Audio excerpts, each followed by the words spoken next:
Desde hace muchos años, dentro del colectivo social han existido enfermedades que atañen a los hombres y que por su naturaleza han permanecido en el anonimato o simplemente no han sido tratadas de una manera pública, más aún cuando existen muchos mitos al respecto. Tal es el caso de la disfunción eréctil.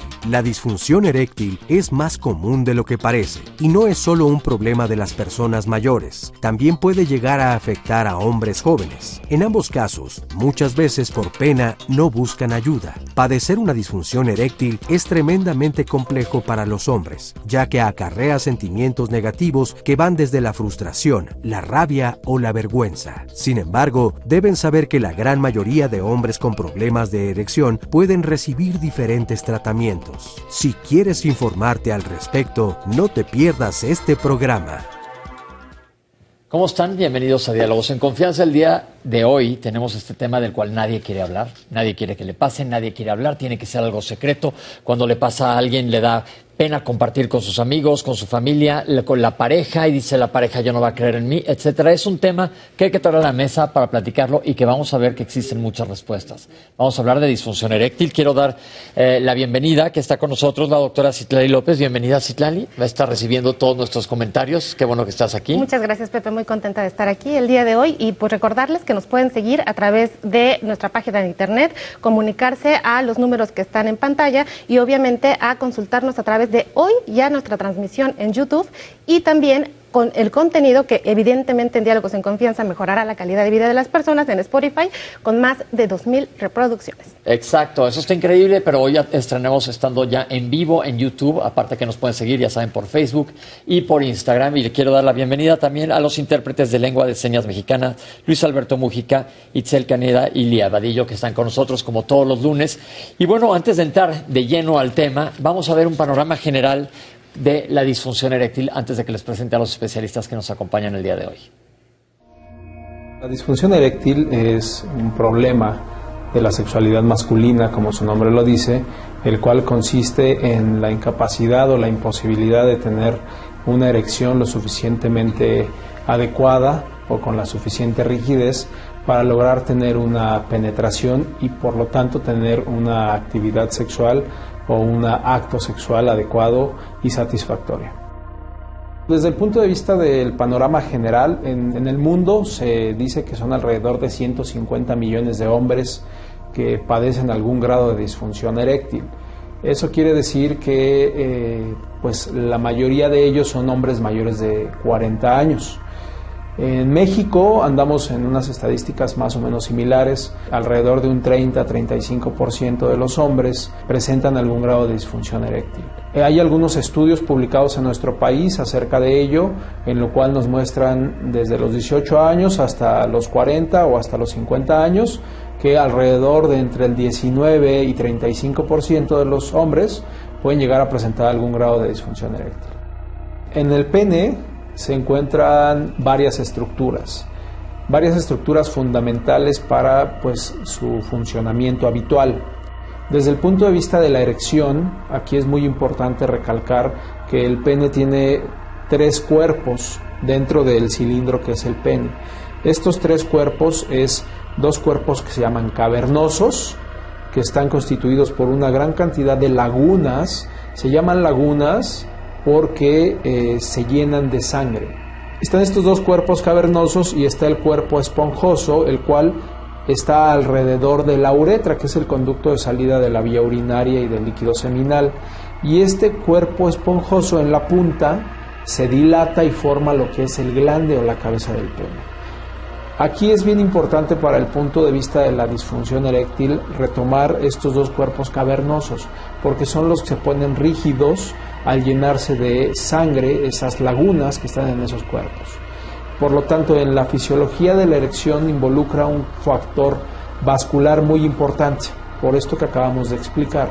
Sin embargo, también involucra un factor nervioso, no de nervios de estrés, sino de nervios que llegan hacia el pene y que favorecen la erección, que ese pene pueda tener un proceso de erección. Como ven, existen muchos factores para que se lleve a cabo una erección adecuada, pero les voy a presentar a nuestros especialistas para que nos platiquen del tema. En primer lugar, la doctora Fabiola Trejo, bienvenida. Muchas gracias por la invitación. La doctora es psicóloga social y educadora sexual, especialista en placer sexual. El doctor Jorge Jaspersen Gastelum, bienvenido, doctor.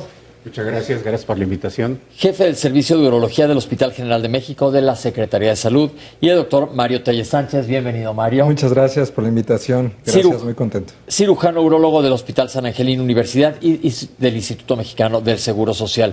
Doctores, abrí el tema diciendo que prácticamente no se habla. Digo, ustedes tienen el sesgo de que a eso se dedican, pero ¿qué tanto es el comentario?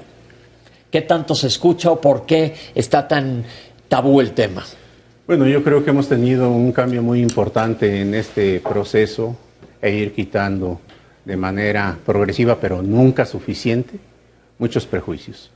Creo que hemos venido aprendiendo mucho desde el punto de vista científico desde 1998, que se generó esta segunda revolución sexual mediada por medicamentos y que permitió que se generara una serie de información adicional que fuera siendo aplicada de manera progresiva a las características de la gente y que se pudiera entender mejor lo que sucedía.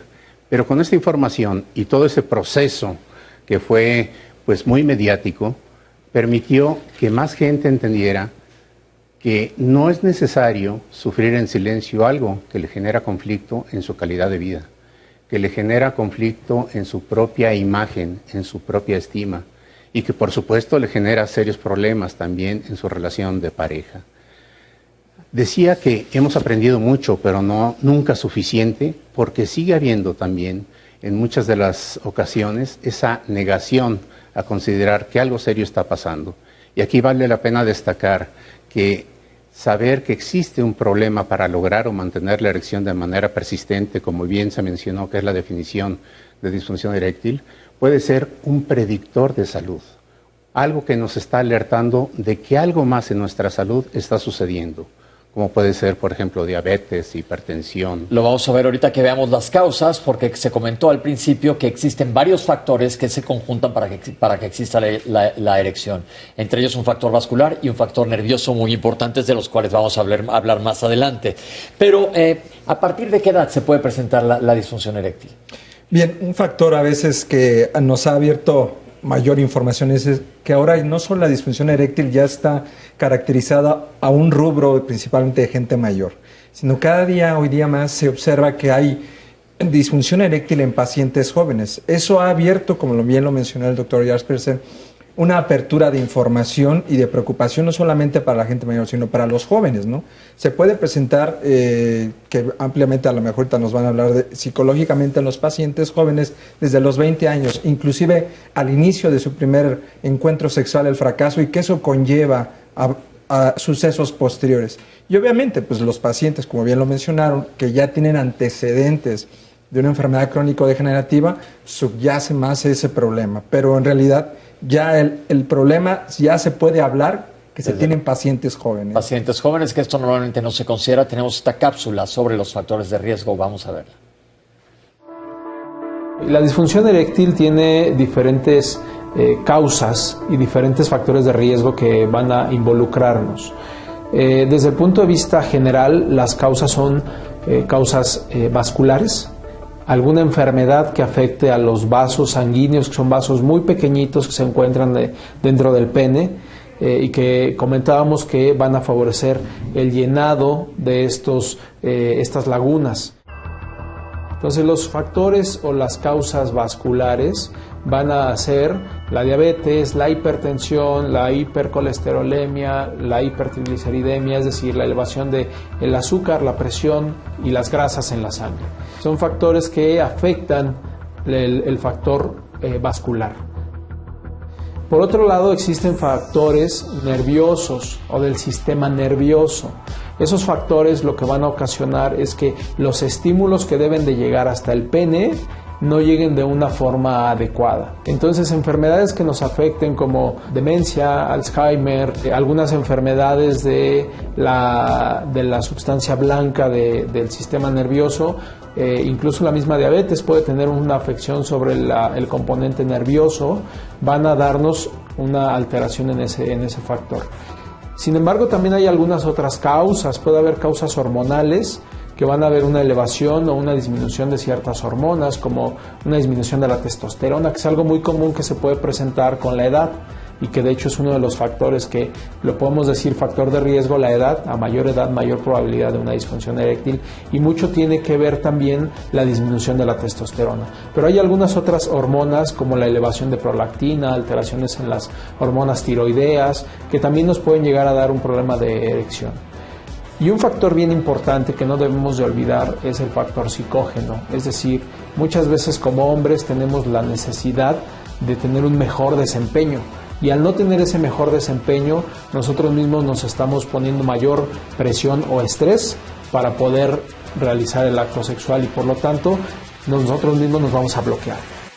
Hay varios factores que nosotros cotidianamente podemos tratar de mejorar para que con ello también se mejore el problema de la disfunción eréctil. Por ejemplo, la baja de peso, el realizar ejercicio de manera rutinaria, control de la diabetes, de la hipertensión, de las grasas en la sangre, ¿sí? Todos esos factores van a favorecer que tengamos una mejoría en los procesos de la erección.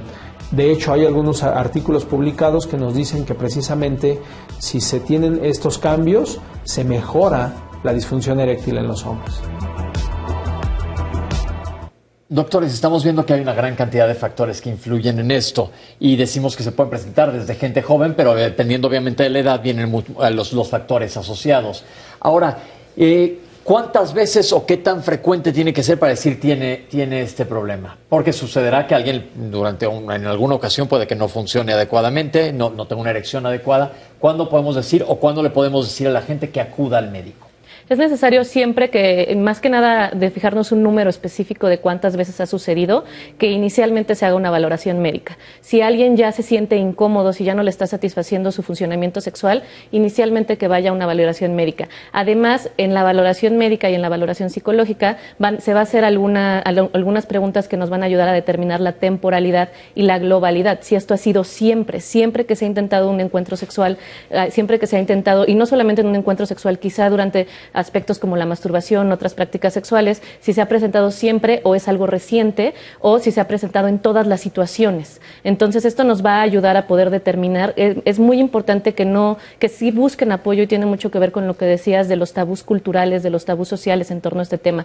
Nos esperamos hasta que el problema sea muy grande, hasta que mi matrimonio ya se haya afectado, hasta que mi autoestima esté totalmente herida, para poder buscar una última instancia, el apoyo psicológico o médico. Yo los invitaría a que inicialmente, desde que algo ya no me está haciendo sentir bien, buscar un apoyo tanto médico como psicológico. Ahorita más adelante vamos a hablar del apoyo psicológico. Hoy tenemos una cápsula, pero vamos a escuchar si ya tienes algunas, Citlali, gente que haya escrito. Nos saludan mucho desde el interior de la República. Nos están viendo también en Baja California, en San Francisco, y tenemos un comentario de Alberto Guillermo que nos pregunta si el tener un problema de vejiga neurogénica es algo que tiene que ver con problemas de erección. Y nos saludan también desde Jalapa, Veracruz, principalmente ahorita estos. Ok, las preguntas recuerden que las guardamos para el último bloque, nos las van a contestar nuestros especialistas, pero si no salen a lo largo de la plática, aquí las tengo apuntadas y se contestan al final del programa. Ahora, hablando de diabetes, somos un país en donde hay una gran cantidad de pacientes que viven con diabetes. Un motivo más para cuidarse la diabetes. Pero, ¿qué es lo que hace la diabetes? ¿Es por neuropatía o es por vasculopatía? ¿Qué sucede? Bueno, la diabetes, que ya lo mencionabas tú muy bien, es un serio problema de salud en México y en el mundo en general, pero en México es más acelerado, más impactante. Va generando un deterioro en la estructura misma de los nervios, y hablando de nervios como si nos refiriéramos a un cable que lleva la información, que transmite las órdenes para que las cosas se vayan dando. Entonces hay un daño neurológico, hay un daño también vascular y hay un daño en las fibras musculares.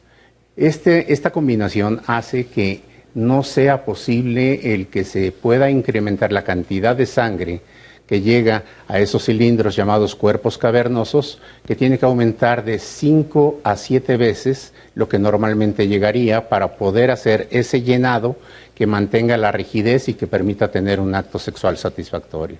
Ok, entonces es un punto más a favor de diabetes, doctores, pero se mencionaron otros factores: obesidad, la elevación de lípidos, que son las grasas que tenemos en la sangre. Es decir, vemos muchos factores de síndrome metabólico, que tenemos ya un programa aquí, dos programas en Diálogos en Confianza, los pueden buscar en YouTube. Todo basado en metabolismo básico. ¿Estas son las causas principales de cuando hablamos de organicidad en cuanto a erección? Bien. Algo que hay que considerar también es que dentro del síndrome metabólico se engloban varias circunstancias, entre ellos que también inclusive pueden llevar hasta un dato alteración de la presión arterial, y que obviamente, como lo mencionó el doctor, todo va en relación a la estructura tubular dentro del pene. Simulemos que el pene es una esponja, como ya lo dice lo mencioné en la cápsula. Absorbe esa esponja esa situación, y aquí lo importante es que esa sangre quede atrapada dentro de ese cuerpo cilíndrico para que se pueda mantener la erección y pueda haber una penetración. ¿Qué ocurre cuando varias patologías interactúan, sea diabetes, hipertensión, algunas otras, alteran ese vaciamiento de inmediato y existe algo que se llama fuga venosa? Entonces, inmediatamente esa esponja es como si le exprimieras el agua y se viene hacia abajo. Entonces, todo es un englobado, ¿sí?, que daña las partes o las paredes de las arterias o de las venas en este caso. Pero valga la redundancia, el diabetes e hipertensión son de los principales que en nuestro país tienen más auge, ¿no? Pensemos en la erección como estos globos que hacen que un payaso llena y hace unos perritos, lo llenas de aire y se infla. Pero si se está fugando el aire, pues se va a desinflar. Es exactamente lo mismo, básicamente. Tenemos una cápsula de factores psicológicos y emocionales, porque yo creo que cada vez cobran más importancia en medicina en todos los aspectos. Vamos a verla. La disfunción eréctil, que es esta disfunción de la vida erótica caracterizada por la incapacidad persistente para tener o sostener una erección adecuada para un buen encuentro erótico, hay muchos factores. Predominan, por supuesto, los orgánicos, los físicos, pero también hay un buen conjunto de componentes emocionales que coadyuvan y que a veces son la causa de la propia disfunción eréctil. Si bien es cierto que más del 70% de los casos en personas mayores de 40 años tienen que ver con complicaciones de diabetes mellitus, hipertensión arterial esencial, de problemas con los niveles de grasa circulando en sangre y otros muy importantes, también lo es que la sobrepresión, la autoobservación y la angustia de desempeño se aglutinan para provocar un cóctel muy pernicioso que aumenta los factores de riesgo y que contribuye a las causas de la disfunción eréctil. Los hombres, con ese machismo exacerbado, con esa vieja masculinidad, tienen la sobreexigencia de siempre quedar bien a la hora de un encuentro sexual.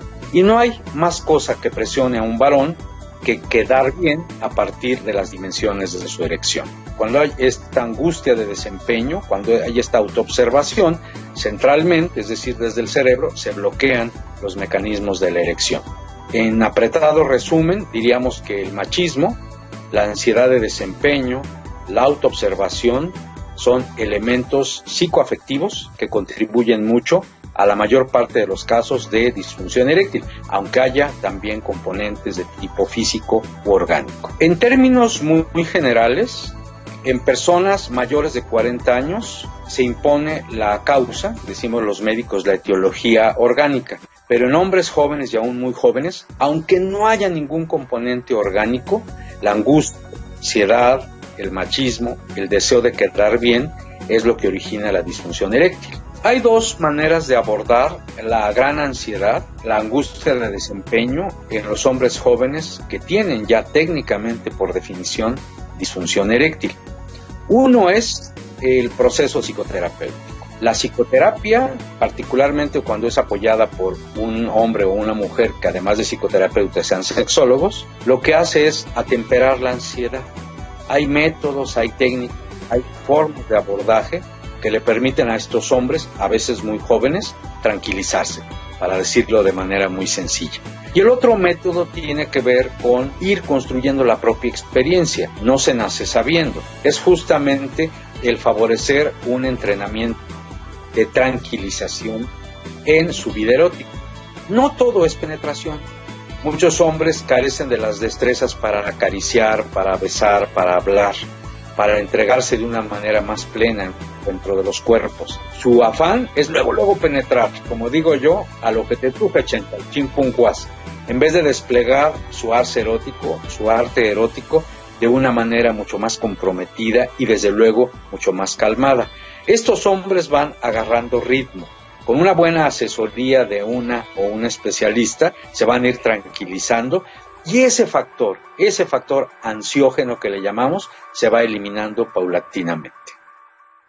Esto es interesante porque la gente tiende a no pensar que a lo mejor hay un factor emocional, y más hombres tendemos a negar todo lo emocional inmediatamente. ¿Con qué se enfrentan ustedes?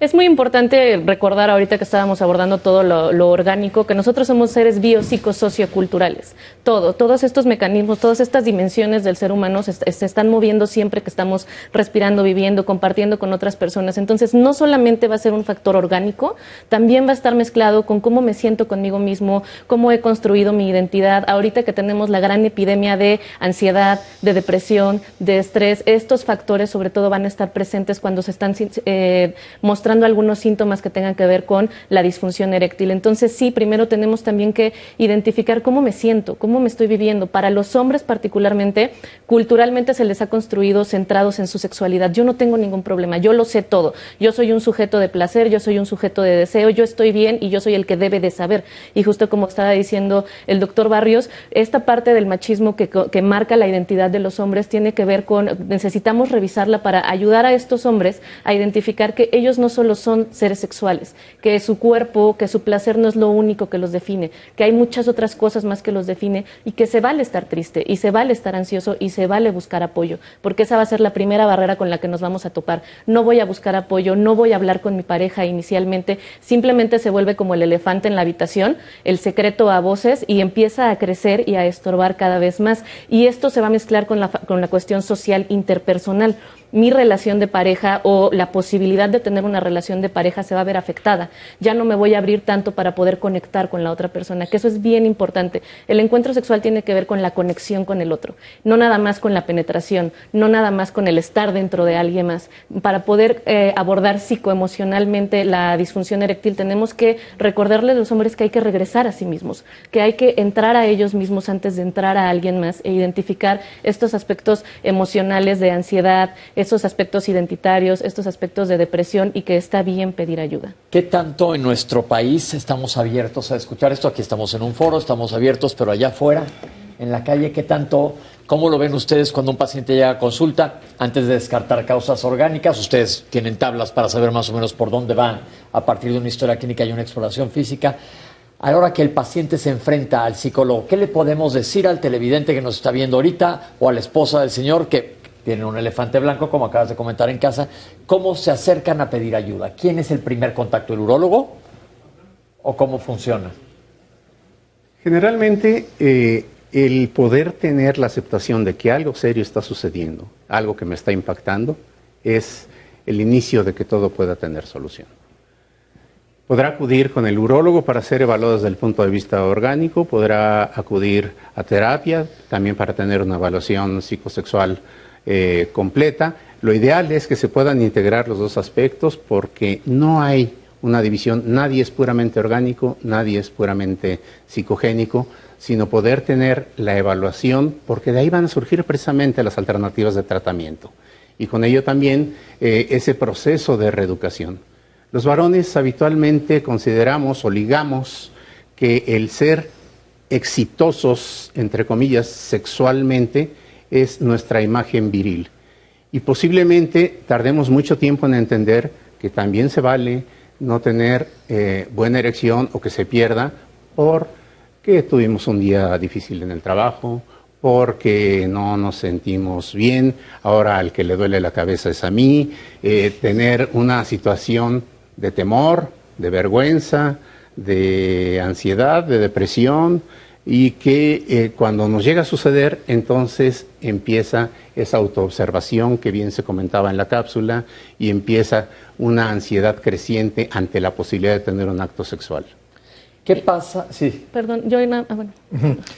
Habría también que considerar que el rubro también de los pacientes jóvenes cuando tienen un problema es porque ya lo están resolviendo. Hoy día se tiene a la mano en las comunicaciones, en la palma de la mano, que inclusive el paciente joven en ese momento esté teniendo el fracaso y pueda recurrir en ese momento quizá a su celular y responder. Entonces, hay que considerar que el paciente joven también es otro rubro muy diferente. Hay pacientes jóvenes que tienen pareja A, B, C y D, supongamos, y con la pareja A, B no hubo ningún problema, pero con la C sí, y ahorita como que con la D, pues ahí va, y a veces sí y a veces no. Entonces, es una de las circunstancias también que los pacientes que ya han tenido un fracaso sexual en el primer encuentro quizá muy posiblemente vayan a seguir teniendo ese fracaso porque ya van predispuestos a que van a tener ese fracaso. Y obviamente el síndrome de desempeño sexual ya te lo atribuyes a ti mismo y dices, ya voy a fallar en automático. O sea, el factor, como bien lo mencionaba el doctor, sí, no somos puramente orgánicos, no puramente psicógenos, pero sí nos englobamos en el momento en que tenemos aquí, que decimos, no es que yo puedo tener un problema hormonal, un problema de otra índole, pero quizá lo que nos cuesta un poco más de trabajo es el aspecto psicógeno que a lo mejor ahorita nos... Es que yo creo que es bien importante ver esta parte emocional que en este tema específico es clave, porque aparte acaba de decir algo el doctor que hemos escuchado muchas veces, en mi casa no me pasa. En mi casa me pasa, pero afuera de casa no. Es decir, con una pareja sí, con otras parejas no. Aquí no estamos juzgando a nadie, pero es una situación que sucede. ¿Qué le podemos decir a estas personas? Sobre todo ahorita que tomabas cuáles son las dificultades a las que nos enfrentamos cuando llegan a buscar apoyo, entender que por lo menos en el ámbito psicoemocional, psicológico, por lo regular llegan las parejas. Cuando son relaciones heterosexuales, por lo regular llegan las mujeres, porque culturalmente está más aceptado que las mujeres busquen apoyo. Entonces, sí invitar a los hombres a entender que desde este primer paso que ellos dan, este primer paso de decidir llamarle a un especialista y buscar apoyo va a ser también determinante en cómo va a ir funcionando. Es diferente su tratamiento, es diferente que me llevan de las orejas a yo buscar activamente, estar comprometido con que yo sé o yo confío que esto se puede arreglar.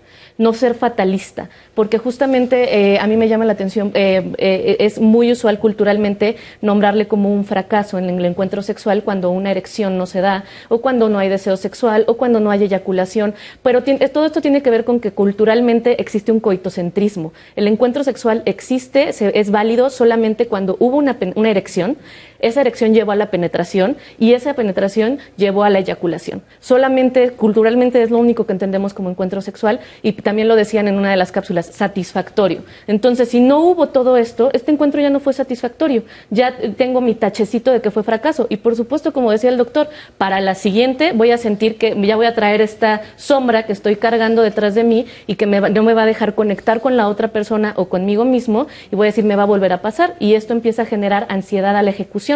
Antes de empezar el encuentro, yo ya estoy predisponiéndome a que algo no va a funcionar y entender, y ahí necesitamos nosotros reflexionar qué es para mí un encuentro sexual exitoso, por qué estoy teniendo relaciones sexuales, qué es lo que yo quiero lograr, porque muchas veces no lo hacemos solamente por el orgasmo o por la eyaculación, que son dos cosas completamente diferentes, sino lo hacemos porque queremos conectar con alguien más, porque queremos sentirnos deseados, porque queremos sentir la piel de otra persona o queremos sentirnos cobijados. Entonces, cuando yo me sentí de esa manera, cuando yo logré conectar, a pesar de que no haya una erección, eso es un encuentro sexual satisfactorio, eso es un encuentro sexual placentero, no necesariamente tener una eyaculación. Pero todo esto requiere una revisión de mis creencias, una revisión no solamente de mí, y creo que es bien importante que entiendan los hombres, para la mayoría no eres tú el problema. No hay algo malo en ti nada más. Estamos en un sistema cultural, estamos en una sociedad que está reduciendo su existencia, su identidad y sus relaciones interpersonales al funcionamiento de una parte de su cuerpo que es menos del 10% de todo lo demás que es su cuerpo. No eres tú. También estamos en un sistema que no te está tomando en cuenta a ti como individuo, tus experiencias y tus historias. Apóyate de un sistema que te ayude a reconfigurar, resignificar tu identidad, tus relaciones, tus sensaciones. Perfecto. Tenemos aquí una cápsula que nos dice cuánto se llega a tardar una persona en buscar ayuda. Debemos tener en cuenta que el machismo sigue siendo predominante, que este criterio de muchos varones absurdo, pero real, de aguantarse hasta la ignominia, de resistir, porque aquí no se queja nadie, por eso soy muy hombre, hace que soslayen la importancia de este tema. Lo aminoran y lo que es peor, a veces le echan la culpa a su pareja. No, pues yo ya no tengo erecciones porque ya no eres atractiva, porque ya no me seduces, te has puesto muy gorda, ya no me atraes. De alguna manera no solo proyectando, sino agrediendo a la otra persona. Y entonces esto hace que se pase el tiempo sin una buena atención. Hay otros hombres que, presa de este machismo que sigue siendo predominante, se aguantan prácticamente hasta que ya es insostenible, hasta que empieza a haber problemas de pareja, quejas, recriminaciones, pleitos, y entonces toman la iniciativa de hacerlo. Afortunadamente, las nuevas generaciones de varones, o mucha parte de estas nuevas generaciones de varones, lo que están haciendo es asumiendo su compromiso con la salud personal y con el bienestar de la pareja. Yo cada vez veo más hombres jóvenes que se atienden más rápidamente. Si bien hace algún tiempo se tardaban años en solicitar atención profesional, es posible que ahora pasen solamente algunas semanas o pocos meses. Es un cambio favorable en la actitud de muchos varones y de sus parejas. Me parece crucial que los hombres hagamos una revisión interior, un diálogo interno muy profundo acerca de qué nos está pasando en las diferentes áreas de la vida. Si empezamos a detectar algunas manifestaciones de disfunción eréctil, creo que es muy importante, después del diálogo interior, hablarlo con la pareja, si es que la pareja estable existe, y acto seguido no perder tiempo en acudir a la ayuda profesional. Hay médicos y terapeutas, hay sexólogas y sexólogos, hay urólogos muy profesionales que atienden de manera profesional y ética todos estos casos. Sería muy injusto dejar pasar el tiempo y no proceder a la solución de esto solo por prejuicios de vieja masculinidad o de miedo a abordar un problema que solamente puede ser resuelto a partir de la voluntad y del compromiso. Yo invito a los hombres que nos escuchan y nos ven a que se hagan cargo de su propia salud sexual y si detectan algún problema de disfunción eréctil, de inmediato, luego, procedan a resolverlo. Doctora, tenemos algunos comentarios. Muchos doctores. Mire, por ejemplo, aquí Jaime Hernández nos pregunta si el losartán, verapamil y alopurinol tienen influencia sobre las erecciones. También nos pregunta Vladimir Gómez si la disfunción y la eyaculación precoz tienen el mismo origen. Nos felicitan por tener un excelente programa, como siempre, con buenos invitados. Y también si la vasectomía tiene que ver con el crecimiento de la próstata y la disfunción eréctil. También tenemos muchas llamadas diciendo por la mayoría de hombres que es un tema muy interesante y que era muy necesario de tocarlo en este programa. Perfecto, pues ahí lo tienen. Recuerden que todas las preguntas las estamos anotando y los especialistas nos las van a contestar un poquito más adelante. Pero entonces lo importante es que primero traigamos el tema a la mesa. Vamos a hablar de disfunción sexual y ahora vamos a ver que existen muchos tratamientos más allá de lo psicológico. Ahorita regresamos.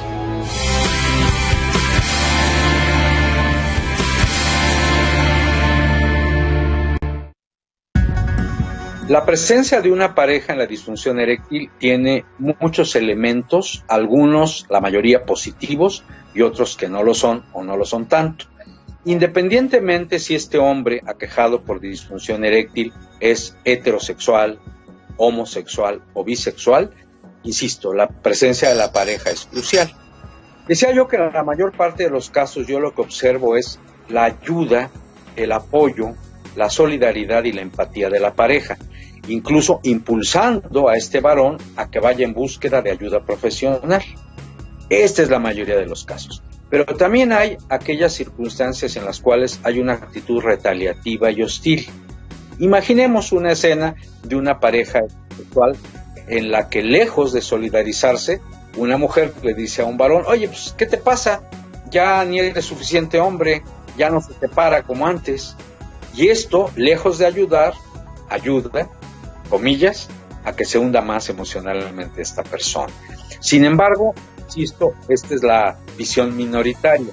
En mi experiencia profesional ya de muchos años en este campo veo que la mayor parte de los hombres o las mujeres que acompañan a un varón que tiene disfunción eréctil lo apoyan decididamente, ayudan, le insisten en su atención profesional y en general se prestan de manera muy solidaria a los procesos de terapia sexual. Me parece muy importante que las parejas que están constituidas, que tienen una relación estable, donde se detecta un problema de disfuncionalidad eréctil, lo platiquen, lo hablen con apertura. Muchos hombres les da pena, les da vergüenza hablar de este tema. No es un asunto de vergüenza ni de culpa, es un asunto de salud emocional y orgánica. A muchas parejas de estos hombres con disfunción eréctil, como que no quieren herir el amor propio o la susceptibilidad de estos hombres y ni tocan el tema. Y así se pueden pasar los meses y los años y las décadas. Es muy importante hablar claro, hablar amorosa, solidaria, digamos empáticamente, y acudir a la ayuda profesional necesaria. Por fortuna, tanto en el área médica, ahora hay muchos recursos que nos permiten atender y resolver la inmensa mayoría de los casos de disfunción eréctil. No hay que dejar pasar el tiempo, hay que hablar asertivamente, afectivamente, solidariamente y proceder a resolver este problema que tiene solución. Doctores, nos ha pasado muchísimo aquí en Diálogos que con cualquier tipo de especialista que hemos tenido de invitados siempre decimos, cuando llegan al consultorio la pareja, la que habla es la mujer y el hombre tiende a no decir nada y ella, recuérdate de tanto, él se enoja, pero la que saca la información, la que comenta es ella. ¿Qué pasa en esto? ¿Van solos al urólogo o va con la esposa? ¿Cómo podemos nosotros aquí, teniendo un foro abierto en televisión, ayudarle a toda la gente que nos está viendo? Bueno, lo primero es entender esto que comentábamos antes, que no es un motivo de considerar que solo a mí me está pasando. Que todos podemos tener fallas en lograr o mantener la erección para este acto sexual satisfactorio que se mencionaba hace un momento. Pero al mejor cocinero se le va un ajo. Y el poder tener entonces esa posibilidad de cerrar y que no se forme ese círculo vicioso es algo muy valioso. Llega el paciente con frecuencia al consultorio, en el caso del urólogo, generalmente solo para hablar de algo que por supuesto le apena, le conflictúa en su propia imagen, como dijimos, en su propia estima, pero también a platicar que se siente muy mal con su pareja y que hay una serie de repercusiones en esta relación de pareja.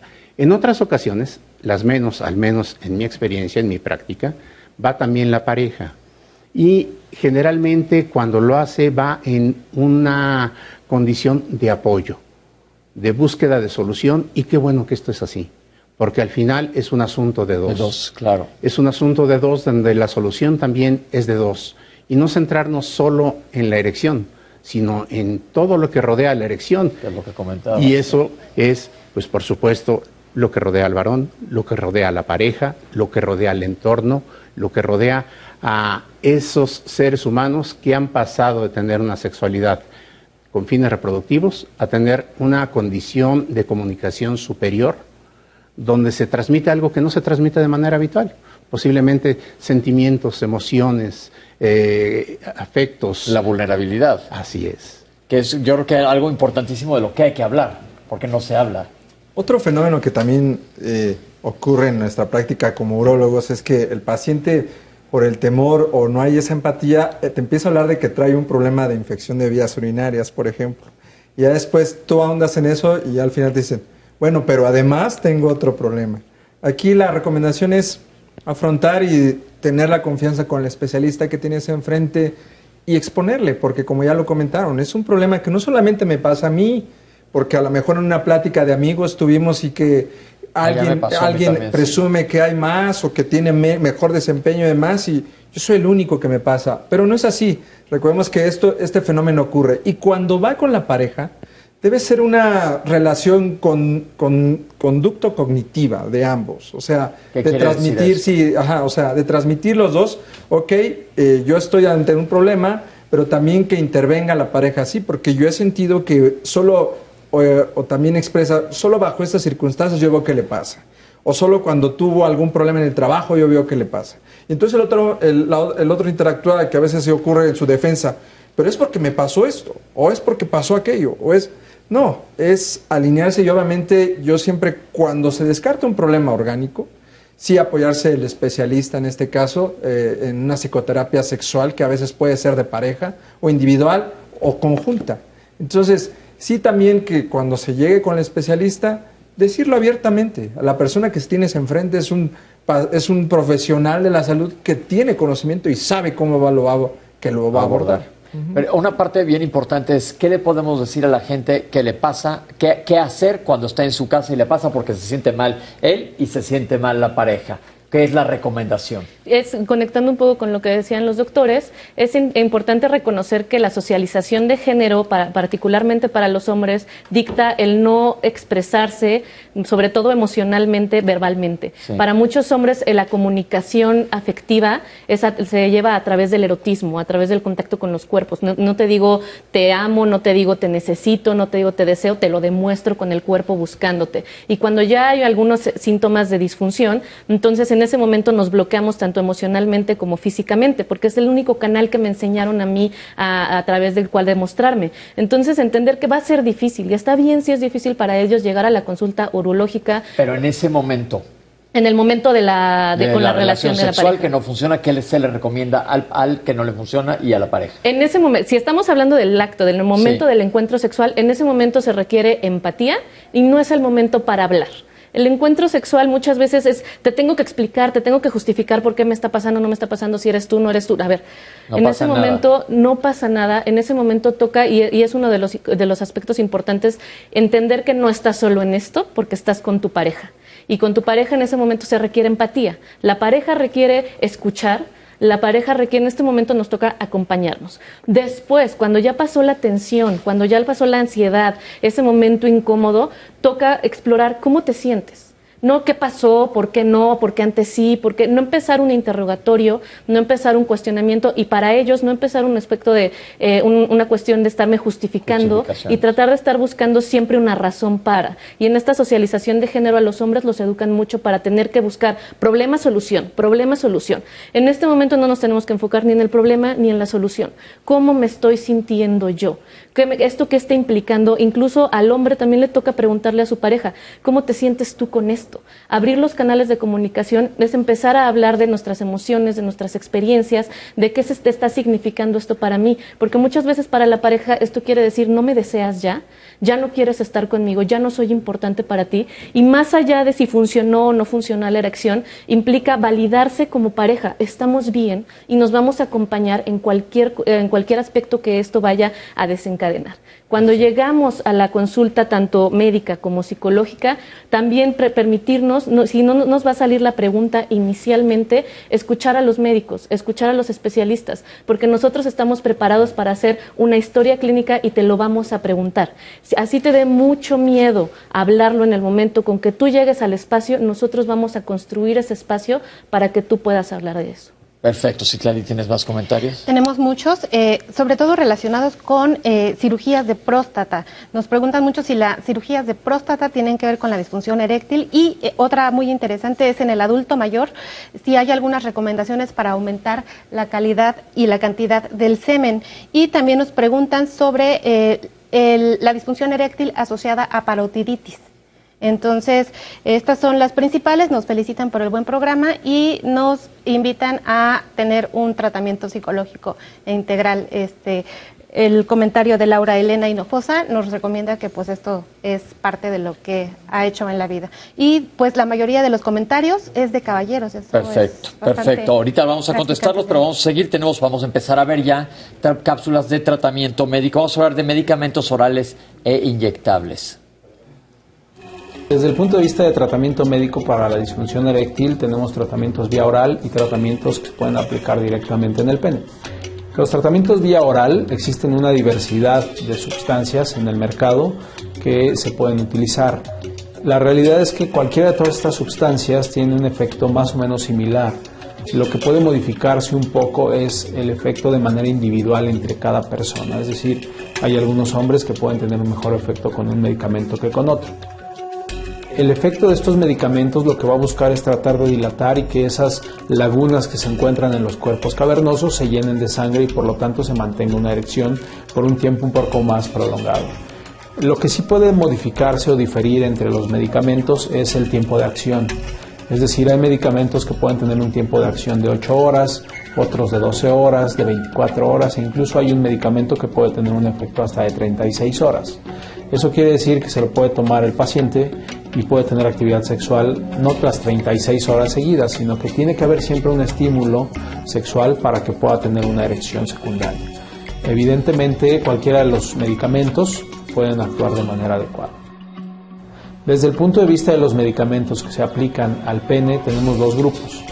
Y ya no son medicamentos de primera línea, sino ya son medicamentos de segunda línea. ¿Por qué? Porque dejamos de introducirlos vía oral para aplicarlos en el pene. Y uno de ellos puede ser un tratamiento aplicado dentro de la uretra, ¿sí?, intrauretral, y los otros son aplicaciones dentro de los cuerpos cavernosos, es decir, por medio de una inyección. ¿Cuál es el efecto que se busca con estos medicamentos? Va a ser similar el efecto al que se busca al tener un consumo vía oral. Sin embargo, al actuar de manera más directa, se tiene un efecto un poco mayor. El riesgo de esos medicamentos es que en algún momento dado, en algunos pacientes, nos puede dar de manera secundaria una reacción adversa que se llama priapismo, es decir, una erección sostenida que no debe de ser. Ahora hay medicamentos que son a base de gel vía oral y también hay medicamentos untados, que es el mismo principio, pero va a ser una absorción diferente. En lugar de ser vía oral, inyectados o intrauretrales, también se aplican a nivel de la piel y puede llegar a tener un efecto similar al de los demás. Sí existen esas opciones también de tratamiento. El efecto es rápido. Realmente estás aplicando el medicamento y ahí, a diferencia de los que son tomados vía oral, en estos el efecto es tengas o no tengas un estímulo sexual. ¿Por qué? Porque actúa directamente en todo lo que es el músculo que está dentro de los cuerpos cavernosos y entonces dilata y se llena de sangre. Ese es el efecto de los medicamentos inyectados. De ahí la posibilidad de que puedan llegar a tener una erección sostenida, que no es algo deseable.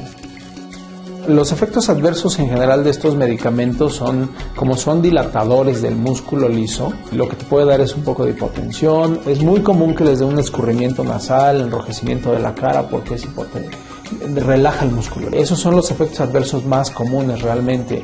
El uso recreacional en jóvenes pues no está muy bien indicado, digamos. Sin embargo, también es cierto que no va a tener un efecto adverso tan importante ni tan dañino. Lo que sí sería adecuado es que en un momento dado, si algún joven quiere tratar de probar o algo, sería bueno que se acercara con un especialista para llevarlo de la mano y que no vaya a tener realmente alguna situación mayor. Doctores, coméntenme, ¿es lo que más se utiliza son los medicamentos orales e inyectables? Bueno, esa es la primera línea de manejo, pero yo quiero insistir en que para iniciar alternativas de tratamiento hay que tener una evaluación. Perfecto, creo que es importantísimo. ¿Por qué? Porque de ahí podemos nosotros detectar muchos problemas que han pasado desapercibidos. No es nada infrecuente, es frecuente que hagamos diagnóstico de diabetes que no se conocía que existía, o que hagamos diagnóstico de hipertensión que no sabíamos que existía y el paciente tampoco. O que tengamos una disminución de hormona masculina que ha generado, no necesariamente porque hubiera pasado mucha edad, sino posiblemente hubo algún problema que afectó la producción de esta hormona en los testículos y que viene disminuyendo, generando una disminución en el deseo y también un efecto estructural en lo que tiene que ver con la capacidad de lograr la erección. Entonces, no hay fórmulas mágicas. No hay fórmulas mágicas, hay que individualizar de acuerdo a lo que el paciente está teniendo como problema y también hay que integrarlo a todo el entorno psicosexual del paciente, su pareja y su medio ambiente. Yo creo que hay algo bien importante que quiero que me comenten aquí. Muchísimos pacientes dicen, pues tal pastilla se la toma mi compadre, me la voy a tomar yo. O yo ya antes de ir al urólogo ni averiguar por qué es, voy y me compro la pastilla. Estos medicamentos no están libres de efectos colaterales. Afortunadamente son pocos, pero hay efectos colaterales que pueden ser serios. Por eso lo ideal es que sea una visita al urólogo, que haga una historia clínica completa y vea cuál de los medicamentos te funciona. ¿Podrían hablar de esto un poco? Sí, es muy común que a veces el paciente, ya lo comentabas, hay medicamentos que a veces se absorben más tardíamente con alimentos o con la ingesta de alcohol. Aunque la industria farmacéutica dice que no lo hay, sí lo hay, sí hay un factor que ahí involucra. Y exactamente lo mencionaba el doctor Jaspersen, es individualizar a cada paciente de qué es lo que de qué es el medicamento que más le conviene. Es muy común que hay pacientes que se toman la primer tratamiento vía oral, por ejemplo el sildenafil, Debemos de recordar que hay sildenafil, tadalafil, vardenafil.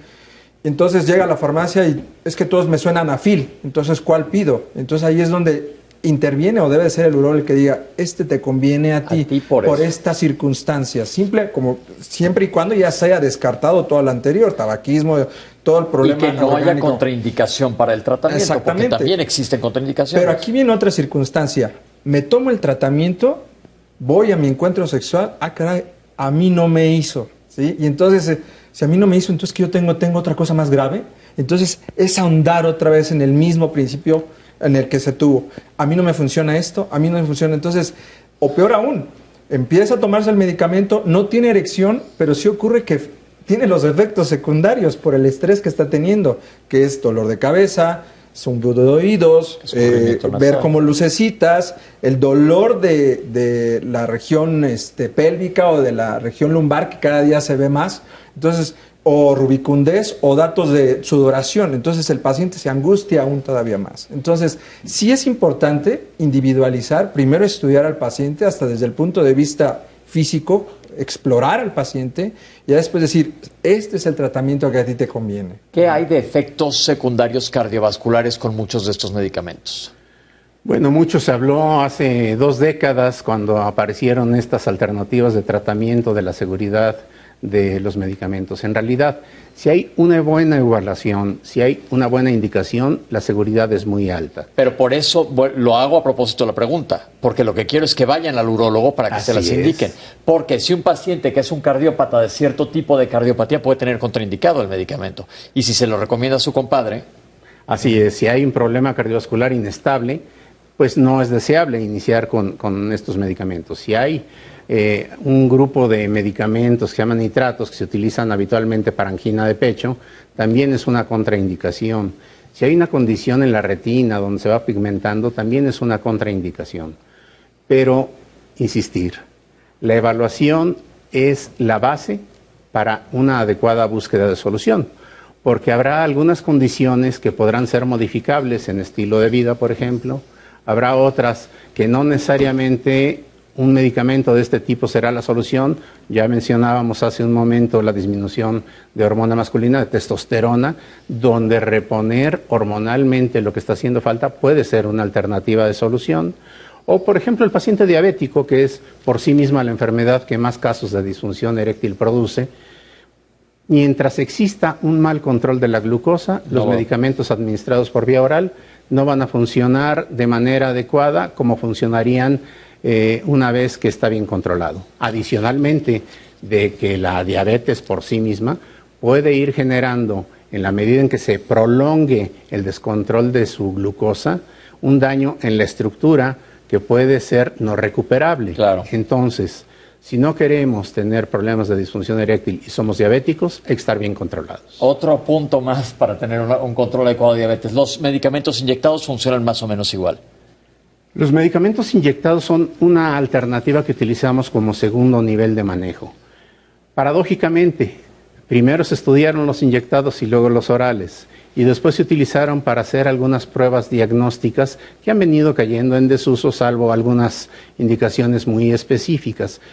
Pero sí vienen a ser una buena alternativa si está bien indicado, y previamente existió un mal resultado con medicamentos administrados por vía oral, tomados, o existen efectos adversos que hacen que no sea posible seguir tomando el medicamento. O en otra circunstancia, donde yo tengo un daño que continúa progresando por mi propia patología, por mi propia enfermedad, y deja de funcionarme. Entonces, lo que hay que hacer para evitar esos riesgos es escalar la cantidad de medicamento inyectable para evitar esos riesgos que se mencionaban, como es el priapismo, y asegurarse también que el resultado sea satisfactorio. Perfecto. Vamos a ver esta cápsula de otro tratamiento más, que son las bombas de vacío. Las bombas de vacío son unos dispositivos especiales que se utilizan en pacientes que tienen un problema de disfunción eréctil que realmente no han respondido al tratamiento médico. Las bombas de vacío pues realmente no tienen mayor problema en su uso.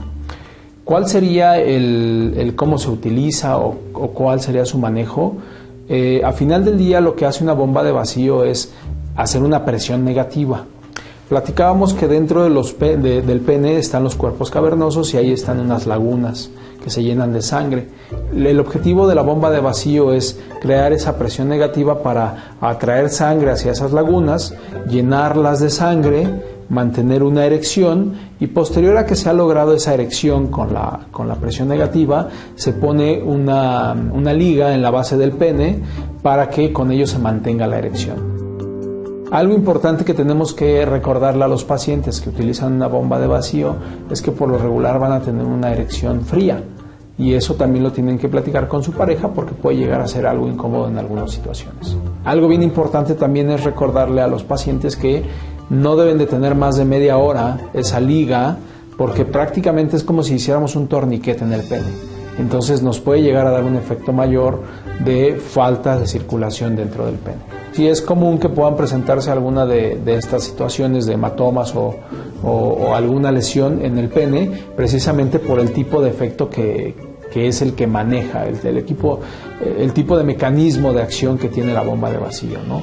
El hacer esa succión, digámoslo así, presión negativa, llenarse y la misma liga o torniquete te puede favorecer también algún hematoma. Cada paciente es individual y cada paciente tiene un manejo que va a ser muy variable, ¿no? Y muy variado. Posiblemente a algunos hombres la bomba de vacío les caiga muy bien y a algunos sea muy incómodo el proceso por medio del cual van a lograr la erección y el tener esta erección fría también puede ser incómodo para la pareja. Entonces, yo creo que es bien importante que tratemos de individualizar el manejo que le vamos a dar a nuestros pacientes, platicarlo, sopesar qué es lo que puede ser mejor o peor en base a los efectos adversos que podamos llegar a presentar y las ventajas que nos pueda dar. Doctores, ¿qué tanto se utiliza esto en nuestro país?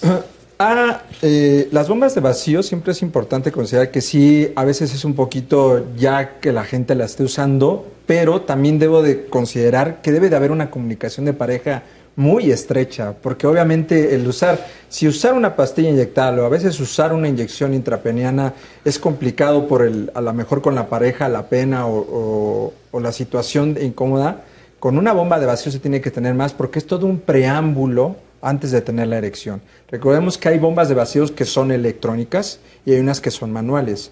Entonces, hay que considerar que si el pene también, voy lo mismo, no es de ir y comprar una sex shop, voy y compro una bomba de vacío y la uso, no. Es ir con el urólogo. ¿Por qué? Porque nosotros tenemos que explorar el pene. En el pene a veces si hay alteraciones o hay antecedentes de que hubo una lesión, se forman unas placas en el pene que se llama enfermedad de Peyronie. Entonces, cuando tú pones la bomba de vacío y colocas la liga, esa liga no es capaz de sostener por tener ese aislamiento, por así decirlo, esa placa que se formó.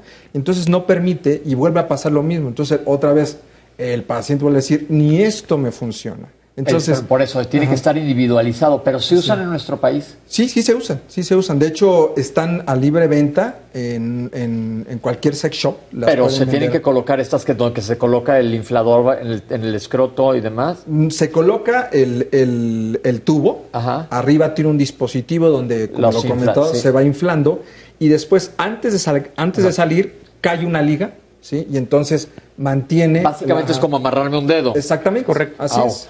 Entonces, ¿no duele eso? Pues no debe ser más de 30 minutos. Esa es una de las indicaciones. Ok.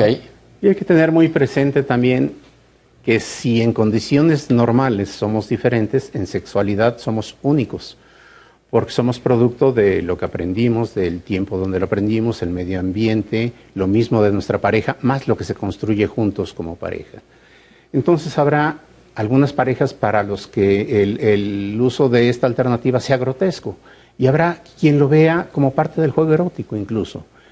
Por eso, lo que bien mencionaba el doctor, de tener una comunicación y explorar juntos las diferentes alternativas, va construyendo soluciones que sean no solo eficaces para el objetivo en ese momento, sino satisfactorias para mantener o acrecentar una relación que tenga como finalidad eso que decíamos de transmitir emociones y comunicación. Tiene que haber, me imagino, muchísima confianza. Lo tienen que platicar hasta hacerlo hasta como de complicidad, ¿no? Claro, y entender que la comunicación y la confianza no existen de la nada, se construyen.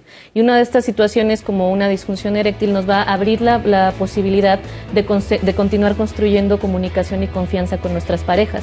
No ir corriendo nada más a tratar de tapar el sol con un dedo, con algún medicamento o con alguna bomba, sino tratar de que esta sea una oportunidad de comunicarnos en pareja.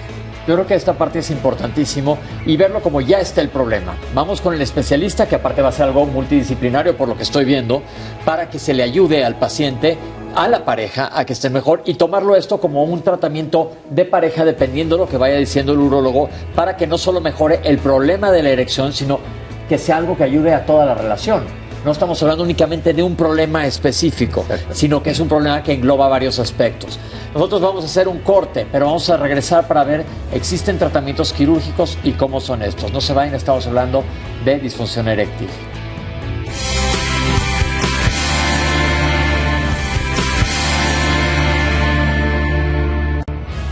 La próxima semana aquí en Diálogos en Confianza tenemos un tema que nos concierne a todos. ¿Por qué donar sangre? Durante esta pandemia se ha visto que se ha bajado muchísimo las donaciones de sangre a bancos de sangre y es el líquido vital más importante, lo necesitamos todos. Vamos a platicar qué es lo que se debe hacer, qué cuidados debemos tener durante lo que estamos pasando ahorita, pero no perder miedo en poder ayudar a otra persona cuando podemos ser cualquiera de nosotros. Vamos a ver el resumen de hasta ahorita lo que hemos visto en Diálogos en Confianza. Hemos tenido un cambio muy importante en este proceso e ir quitando de manera progresiva, pero nunca suficiente, muchos prejuicios. No es necesario sufrir en silencio algo que le genera conflicto en su calidad de vida, que le genera conflicto en su propia imagen, en su propia estima. Existe un problema para lograr o mantener la erección de manera persistente, como bien se mencionó, que es la definición de disfunción eréctil, puede ser. No solo la disfunción eréctil ya está caracterizada a un rubro principalmente de gente mayor. Cada día, hoy día más, se observa que hay disfunción eréctil en pacientes jóvenes. Si alguien ya se siente incómodo, si ya no le está satisfaciendo su funcionamiento sexual, inicialmente que vaya a una valoración médica. En la valoración médica y en la valoración psicológica se va a hacer algunas preguntas que nos van a ayudar a determinar la temporalidad y la globalidad. Es importante que sí busquen apoyo, y tiene mucho que ver con lo que decías de los tabús culturales, de los tabús sociales. Nos esperamos hasta que el problema sea muy grande, hasta que mi matrimonio ya se haya afectado, hasta que mi autoestima esté totalmente herida. La diabetes, que ya lo mencionabas tú muy bien, es un serio problema de salud en México. Hay un daño neurológico, hay un daño también vascular y hay un daño en las fibras musculares, que también se vale no tener buena erección o que se pierda porque tuvimos un día difícil en el trabajo, porque no nos sentimos bien. Cuando son relaciones heterosexuales, por lo regular llegan las mujeres, porque culturalmente está más aceptado que las mujeres busquen apoyo. Culturalmente existe un coitocentrismo. El encuentro sexual existe, es válido solamente cuando hubo una erección, esa erección llevó a la penetración y esa penetración llevó a la eyaculación. Y necesitamos nosotros reflexionar qué es para mí un encuentro sexual exitoso, por qué estoy teniendo relaciones sexuales, qué es lo que yo quiero lograr. No hay algo malo en ti nada más. Estamos en un sistema cultural, estamos en una sociedad que está reduciendo su existencia, su identidad y sus relaciones interpersonales al funcionamiento de una parte de su cuerpo. Estamos de regreso. Citlali, ya estás llena de comentarios, ¿verdad? Llena de comentarios y llamadas. Vamos a leer algunas de ellas. Un paciente nos dice: tengo erección, pero termino muy rápido, ¿qué puedo hacer y a dónde puedo acudir?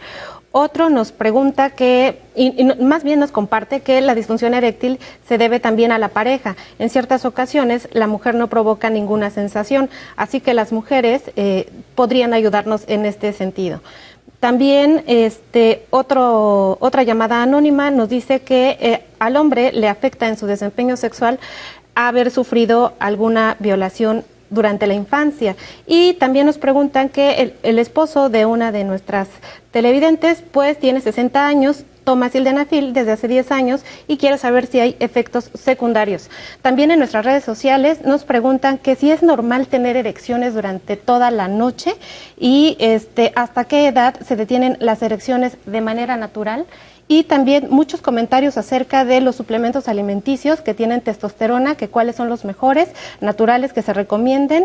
Y también nos preguntan aquí un comentario después de la operación de próstata, si he perdido poco a poco la erección, nos dice un caballero, al grado de que no respondo ni en masturbación y que pues los orgasmos son algo que está extrañando todo el tiempo.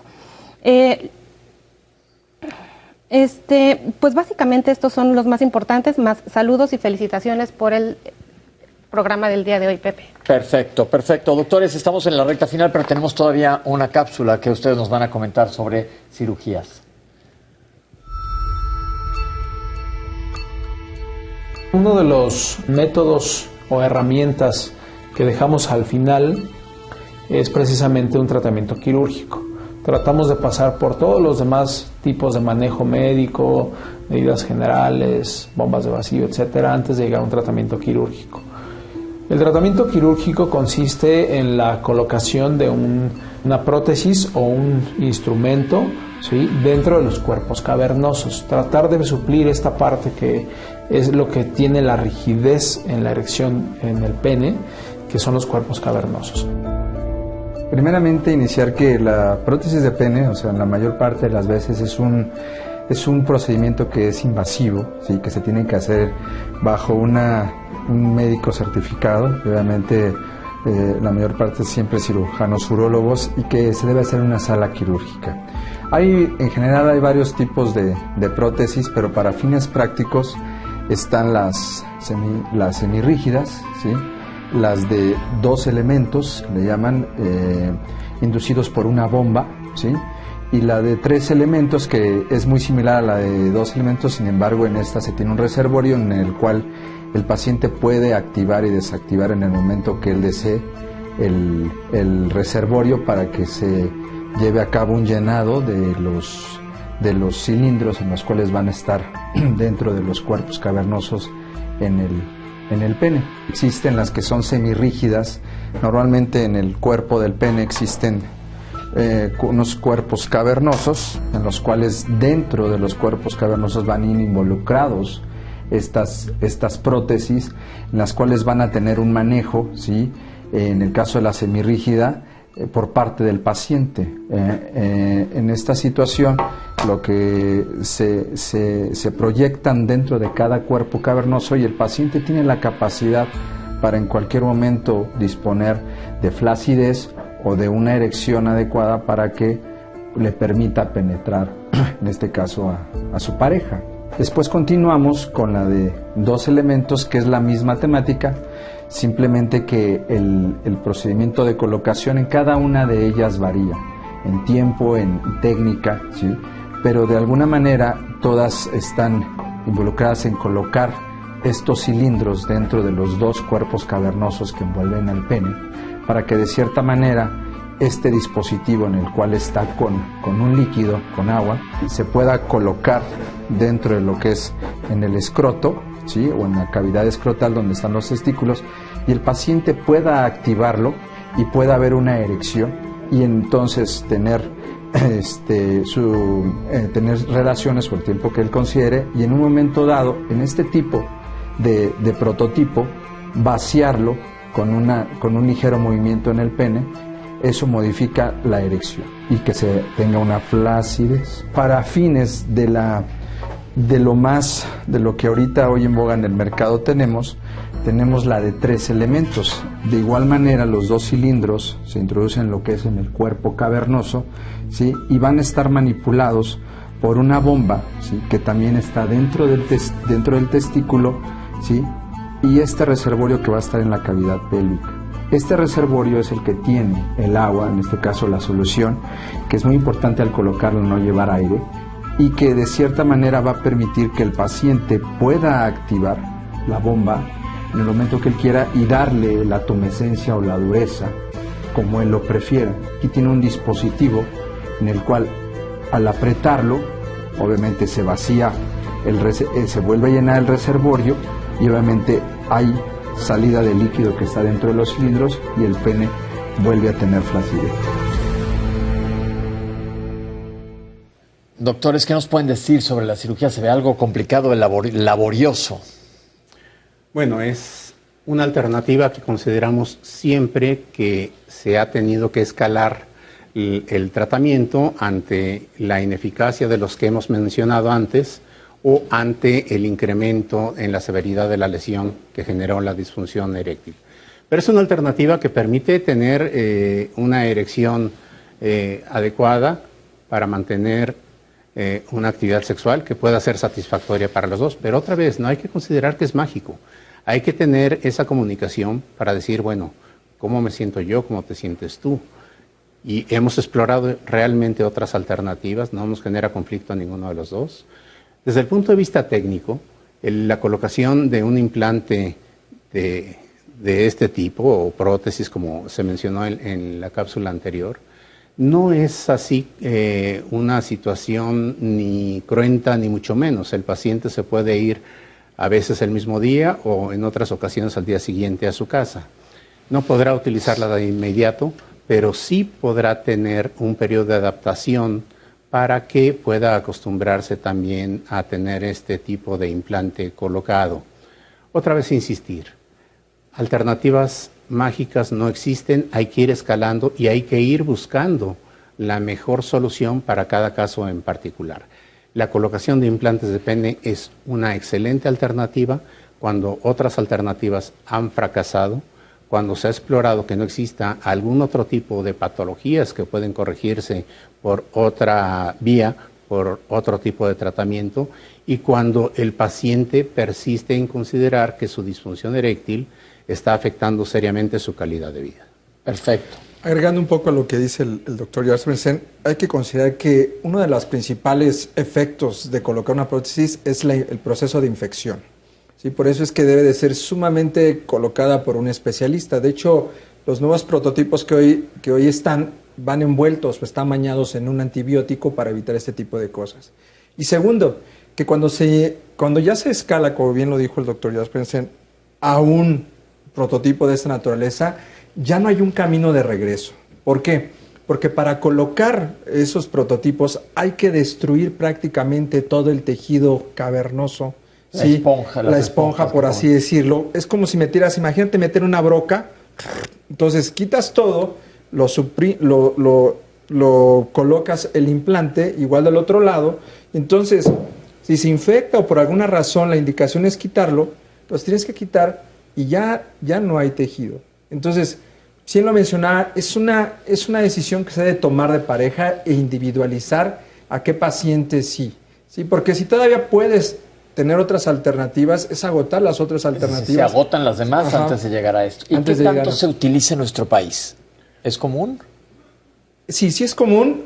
A veces el costo es lo que limita mucho, porque hoy día ya no se usa hay de los 3 prototipos que mencionábamos en la cápsula, pero la que más se usa es la de 3 elementos. La que se coloca con el reservorio pélvico. Desafortunadamente, pues solamente por medio privado es como se puede recurrir a estos métodos. Y es caro. Y sí es caro. Entonces, obviamente hay una limitación importante de que no toda la sociedad puede tener acceso a eso.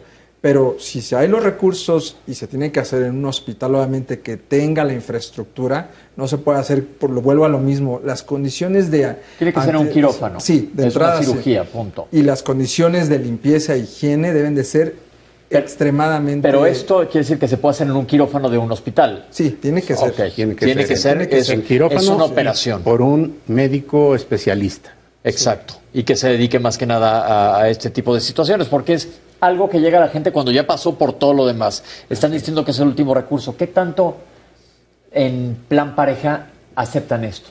A veces es aceptable, más que nada como una derrota. como bueno, ya no nos queda de otra más que esto, y ahí se dejan las últimas esperanzas.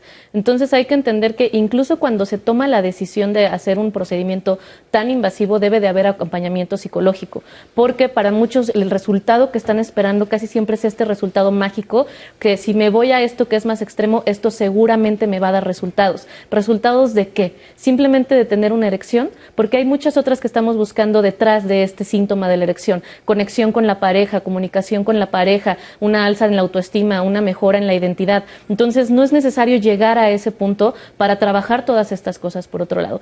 Hay parejas que lo aceptan como esa esperanza, y entender que no todos van a tener los mismos resultados. Entonces, sí ser muy realistas y tener un acompañamiento psicológico desde el momento en que se decide, en el proceso de recuperación y en el proceso de adaptación con esto, porque es posible que hayan estas consecuencias de infecciones, y hay que entender que la vida después de un procedimiento tan invasivo va a ser diferente. Perfecto. Citlali, ¿tienes más preguntas?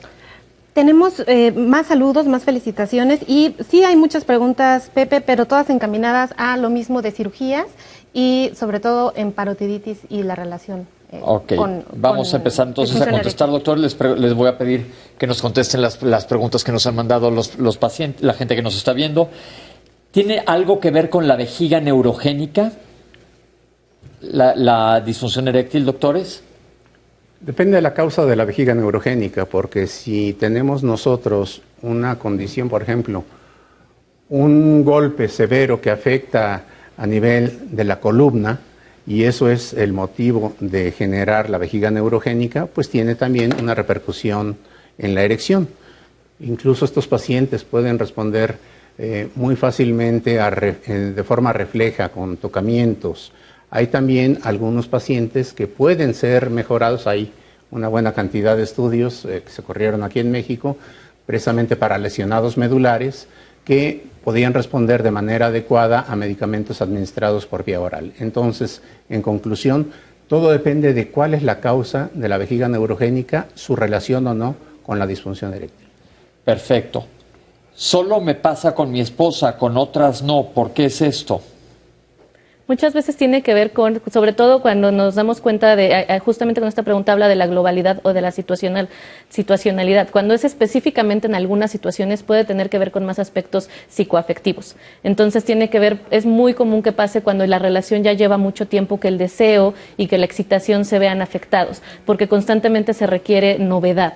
Entonces, entender que no es cambiar de pareja para tener novedad, o no es tener que estar con otras personas, sino que es buscar aspectos en nuestros encuentros sexuales, en nuestra relación, que nos permita seguir descubriendo, seguir explorando, seguir conociéndonos. Esto no tiene tanto que ver con un aspecto orgánico, muchas veces es específicamente psicológico. Perfecto. ¿Qué quiere decir tener eyaculación retrógrada? Bien, la eyaculación retrógrada se da mucho en pacientes que están tomando algún tratamiento para hiperplasia prostática. Por ejemplo, uno de ellos es la tamsulosina. Cuando el proceso fisiológico de la eyaculación está la excitación, al eyacular se cierra el cuello de la vejiga para que adelante salga el semen hacia el exterior. ¿Qué ocurre cuando tomamos este tipo de medicamentos? Para que pueda haber una fluidez de orina de la vejiga hacia el exterior, pierde esta tonicidad o este cierre, el esfínter en la unión de la vejiga con el conducto, entonces todo el tiempo está abierto.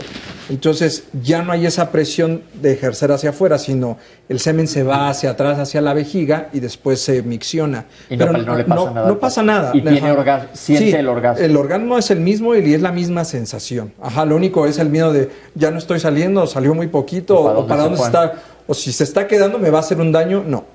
Para nada. Ok, de todas maneras, checarse con el urólogo independientemente de todo. ¿Es posible llegar a un orgasmo sin tener una erección? Por supuesto. Sí. Es entender que erección, eyaculación y orgasmo son procesos diferentes. ¿Cuál es la diferencia entre eyaculación y orgasmo? La eyaculación tiene que ver con el soltar ese fluido, con que ese fluido salga. No todas las personas sueltan explosivamente, a veces puede soltarse muy suavemente. El orgasmo tiene que ver con la acumulación y la liberación de tensiones a nivel corporal completo. Entonces, se puede llegar, sobre todo en una pregunta que decían que es que la pareja no hace sentir nada. No es que no sientas nada, muchas veces no sientes lo que te dijeron que tenías tengas que sentir o no sientes lo que tú sientes cuando te masturbas. Lo que estás sintiendo es el cuerpo de otra persona, las sensaciones de otra persona. Entonces puedes tener orgasmos acariciando, tensando, respirando profundamente. Puedes tener esta liberación de tensiones, esta liberación energética a partir de diferentes tipos de estimulación sin que tenga que ver con una erección específicamente. Perfecto. Alguien mencionó varios medicamentos para la hipertensión arterial y para la gota, para la hiperuricemia, que sí estos pueden causar disfunción eréctil. Bueno, hay que considerar que, primero, hipertensión arterial por sí misma es un motivo de disfunción eréctil, porque los vasos sanguíneos se van endureciendo y se va dificultando el que puedan tener esa dilatación para llevar más sangre que llene los cilindros de los cuerpos cavernosos para lograr la erección. El poder tener el proceso de estos medicamentos que se sacaron hace 20 años, 22 años, tuvo también una serie de estudios para hablar de seguridad y eficacia, y en algunos de ellos se fueron poniendo las diferentes alternativas de tratamiento precisamente para documentar la eficacia y seguridad en todas estas diferentes condiciones de pacientes con disfunción eréctil más hipertensión arterial. Y bueno, hasta ahí se sabe que es algo seguro. Algo que vale la pena destacar es que no debemos de descartar, no debemos de dejar de tomar un medicamento para hipertensión arterial por temor a disfunción eréctil. Claro, porque puede salir porque peor. Podemos tener una complicación mucho más grave. Perfecto. ¿La eyaculación precoz tiene que ver? Perdón, quiero hacer un hincapié antes, complementando un poquito lo que se comentó en la pregunta anterior. Hay que recordar que cuando se tiene una disfunción eréctil es la antesala para pensar en que tenemos un problema coronario o cerebrovascular. Entonces sí es muy importante considerar de que si ya, porque estoy teniendo disfunción, ya no voy a tomar mis medicamentos, no, como bien lo comentaron, porque entonces al rato no vas a morir por un problema de eso, sino puedes morir por un evento vascular cerebral o por un infarto. Entonces, y también en pacientes adultos jóvenes entre 40 y 50 años que están teniendo un problema de erección, hay que hacer un estudio complementario porque puede ser que el mismo problema de la disfunción te esté avisando que vas a tener un problema coronario o cerebrovascular. Perdón. Doctores, ¿la eyaculación precoz algún comentario? Adelante. Bueno, son cosas diferentes, eyaculación precoz y disfunción eréctil. Las dos, en términos generales, son disfunciones sexuales. Una es disfunción de la erección y otra es disfunción de la eyaculación. Hay muchas veces que el paciente con disfunción eréctil se apresura a eyacular para no tener que asumir, para no tener que enfrentar que tiene problemas de disfunción eréctil. Y esto es algo que se debe de investigar cuando el paciente está en el consultorio. La eyaculación precoz por sí misma incluso puede ser más frecuente que la disfunción eréctil y tiene que ver con la falta de control para poder evitar la eyaculación con un lapso acortado de tiempo entre la penetración y la eyaculación y el tercer componente, el que genere insatisfacción. Perfecto, nos faltan muchas preguntas y ya se nos está acabando el tiempo. Doctores, ¿la vasectomía o la cirugía de próstata pueden causar disfunción eréctil? La vasectomía por sí sola no. Ese es un tabú que no tiene absolutamente nada que ver. La cirugía de próstata, hay dos tipos de cirugía de próstata que tenemos que considerar. La más común es la resección de próstata por un problema obstructivo, benigno, previamente estudiado, en el cual se llama resección transuretral prostática, RTUP, tampoco, no se ha asociado que haya un problema.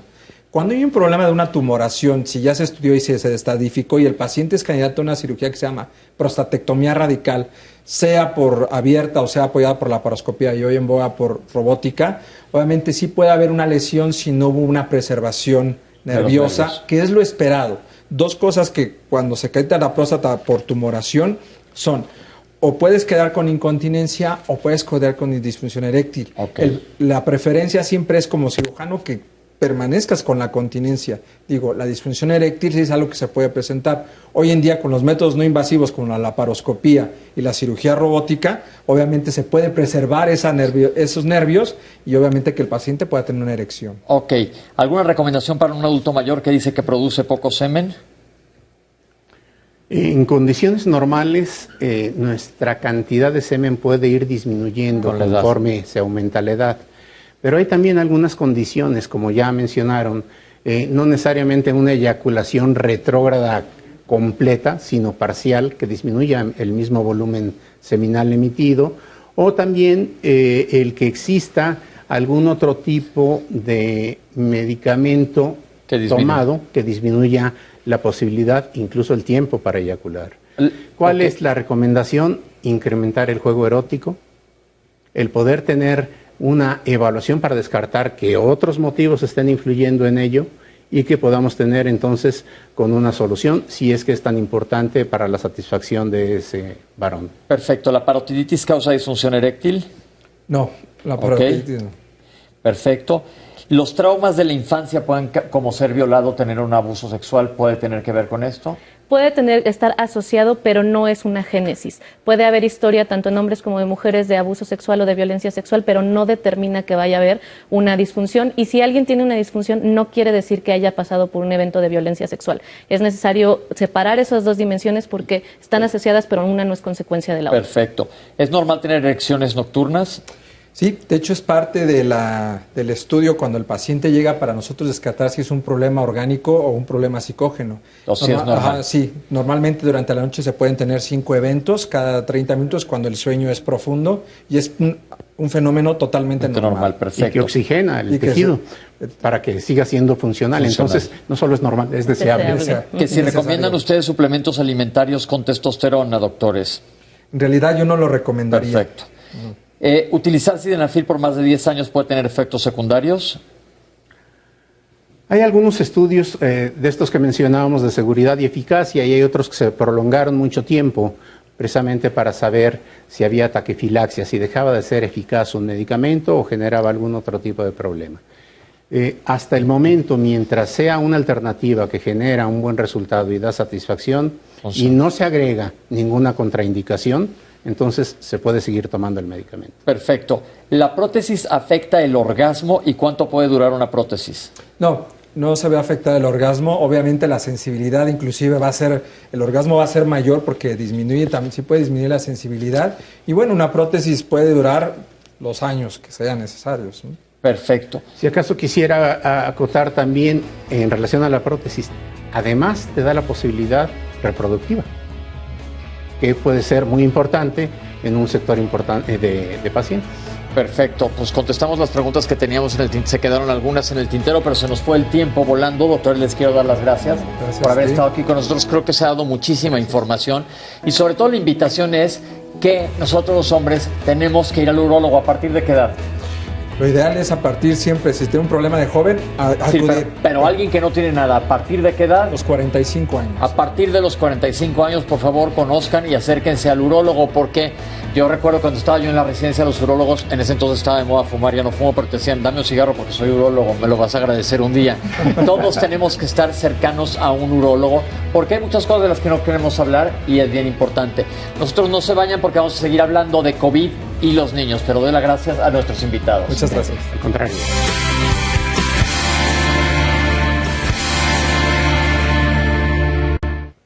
Estamos de regreso en Diálogos en Confianza y como todos los lunes últimamente durante esta pandemia estamos platicando de COVID en el último bloque. Y hoy vamos a ver cómo afecta el COVID a los niños y tenemos invitados que están con nosotros para resolver nuestras dudas. Doctor Sarbelio Moreno, bienvenido una vez más. Gracias por estar aquí. Infectólogo y director de Enseñanza y Desarrollo Académico del Hospital Infantil de México, Federico Gómez de la Secretaría de Salud.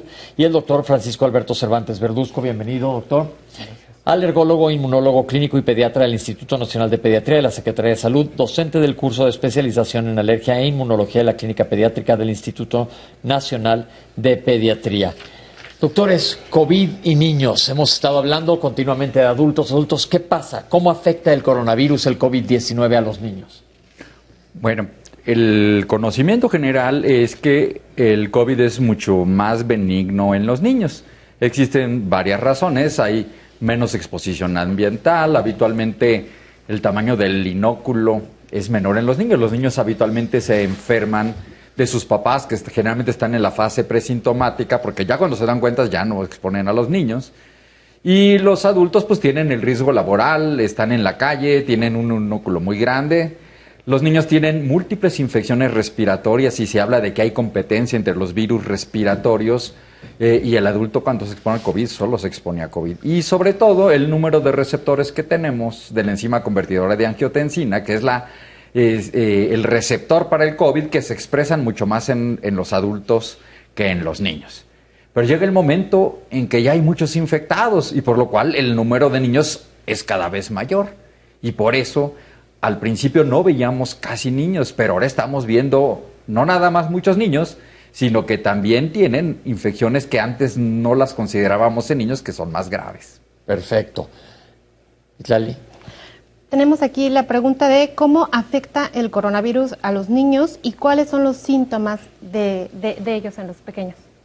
Bueno, pues inicialmente son síntomas gripales, aunque no siempre.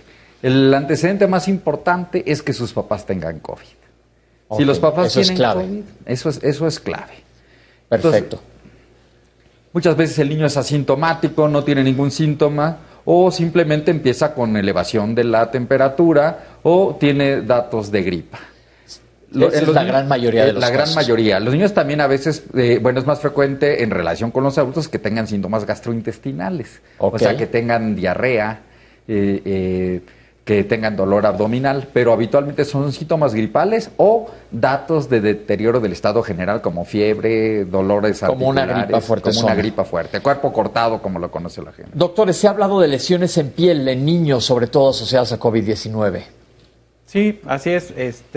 Aunque se han manifestado las lesiones, por ejemplo, en los adultos, exantemas maculopapulares o exantemas semejante incluso a varicela, en niños se ha visto más lo que llamamos nosotros sabañones, que son unas manchas, como tal pueden ser violáceas o rojizas, que se pueden estar presentando más en manos o en pies. Y esto generalmente ha sido tardío, o sea, que hemos visto que ya estuvo expuesto el paciente al COVID, a la COVID que tuvo pues esta exposición al paciente. Es entonces, más tardío. ¿posterior a la infección o nada más tardío en la infección? Sí, no, posterior a la infección. Y aunque algunos niños, como lo decía bien el doctor Sarbelio, generalmente son asintomáticos. La mayoría de los niños van a estar asintomáticos y solo... Que eso da cierta paz saberlo. Exactamente, sí. Exactamente. Ok. ¿Y qué tan peligroso es para los niños tener COVID-19? Bueno, pues al igual que un adulto, bueno, ya lo mencionaba el doctor, es mucho menos la frecuencia en que se están infectando los niños, pero hay un porcentaje muy pequeño, pero está el porcentaje, que no quisiéramos que pasara, en los que van a tener alguna enfermedad mucho más severa y que algunos pueden evolucionar a una enfermedad inflamatoria multisistémica y que esto está afectando incluso sistema nervioso central, corazón, riñones, hígado, a nivel de los vasos está dando una vasculitis muy importante y se está relacionando mucho con la enfermedad de Kawasaki, ¿no? En donde están viendo que tienen todas estas manifestaciones de enfermedad de Kawasaki, pero es mucho más severa la inflamación. Déjame explicar, la enfermedad de Kawasaki es una arteritis. ¿Qué quiere decir esto? Que se inflama las arterias. Arteritis de Kawasaki, y los síntomas que presentan los niños, que no se ve tanto en adultos, son semejantes a la arteritis de Kawasaki. ¿Qué pasa en una arteritis? La arteria lleva sangre. Y si no puede pasar por ahí porque está inflamado, pues los efectos de que no llegue sangre a cierta zona. ¿Algo más con esto? Bueno, también cada vez es mayor el número de población infantil que es obesa. También tenemos cada vez más inmunocomprometidos, y no porque haya más VIH, sino simplemente que hay más niños que tienen la posibilidad de tener quimioterapia para cáncer. Hay mayor cantidad de niños que tienen la oportunidad de tener terapia biológica para algunas enfermedades autoinmunes, o que son candidatos a trasplantes de médula ósea o de órgano sólido. Entonces, estos niños también son blanco del COVID. Bueno, todos los niños son blancos del COVID, pero ellos tienen más posibilidad de tener enfermedad grave, que son los que ve el doctor en el Instituto Nacional de Pediatría y que vemos en el Hospital Infantil de México y en el siglo XXI, que son pacientes que ya tienen cierto hándicap en contra y más COVID les va más mal. ¿Son transmisores los niños de COVID? Totalmente. Igual Sí. que los adultos. Hasta más. Lo que pasa es que como son asintomáticos no nos damos cuenta. Ok, perfecto.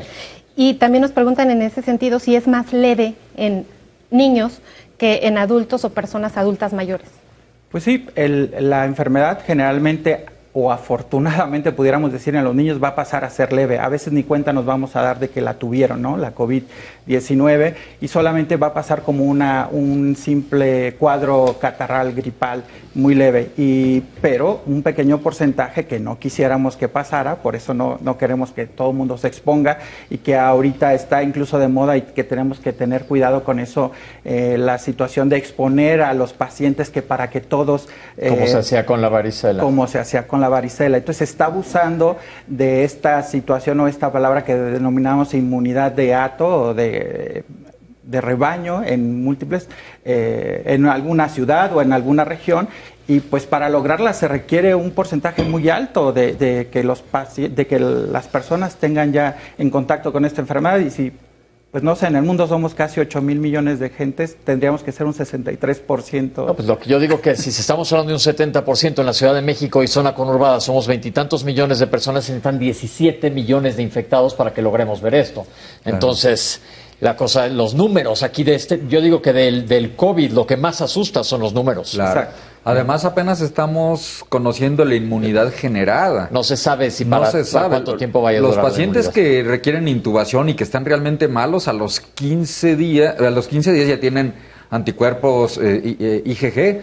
Pero, por ejemplo, los que tienen enfermedad leve o los asintomáticos tardan muchísimo tiempo en montar una respuesta de anticuerpos. Exacto. Entonces, para saber que realmente los anticuerpos que se generan son protectores o cuándo los vamos a tener, apenas estamos aprendiendo. Mucho lo copiamos de lo que pasó con el SARS hace 20 años. Exacto. Pero son conocimientos indirectos. No sabemos exactamente qué va a pasar. Citlali, tienes otra pregunta por ahí. Sí, nos comentan, mi sobrino de 11 años entró al IMSS por apendicitis y después de operado al día siguiente empezó con fiebre, taquicardia y dificultad para respirar. Lo tuvieron que intubar y llevarlo a terapia intensiva. Le hacen una primer prueba de COVID, la cual sale negativa, y después le hacen otra que sale positiva. Nos pregunta a qué se debe esto si en la familia nadie está enfermo y que continúa grave ya hace 17 días. Desgraciadamente, eso, y ya lo comentaba el doctor Cervello, es uno de los síntomas o pródromos que pueden tener los pacientes pediátricos, desde 0 hasta 18 años de edad, en donde empiezan con manifestaciones gastrointestinales, dolor abdominal, vómito y demás, y que puede llevarlos incluso a confundirnos. Pero aquí fue una apendicitis, supuestamente.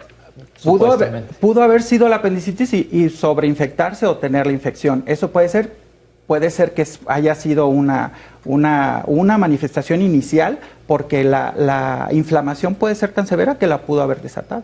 Claro. En cuanto a epidemiología infantil y en edades pediátricas, ¿qué grupo de edad pediátrica son los que más están presentando infección por COVID, o son todos? ¿Las edades escolares? Yo creo que son todos, pero bueno, hay un grupo en especial de riesgo que es el recién nacido, que es el hijo de mamá con COVID.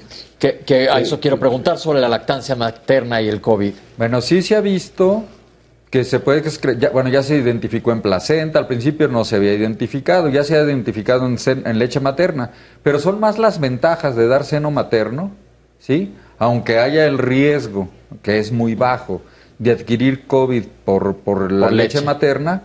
Son muchísimos más las ventajas de una lactancia materna que el evitarla. Eso ha sido un foro de discusión, ha ocupado Pero varios es un punto, foros. y yo creo que importantísimo. Entonces, una madre que tiene COVID, que está estable, que afortunadamente no esté en el hospital, evidentemente, y tenga un recién nacido, la recomendación es que sí le dé pecho a su bebé. Sí, exacto. Ok, eso es bien importante.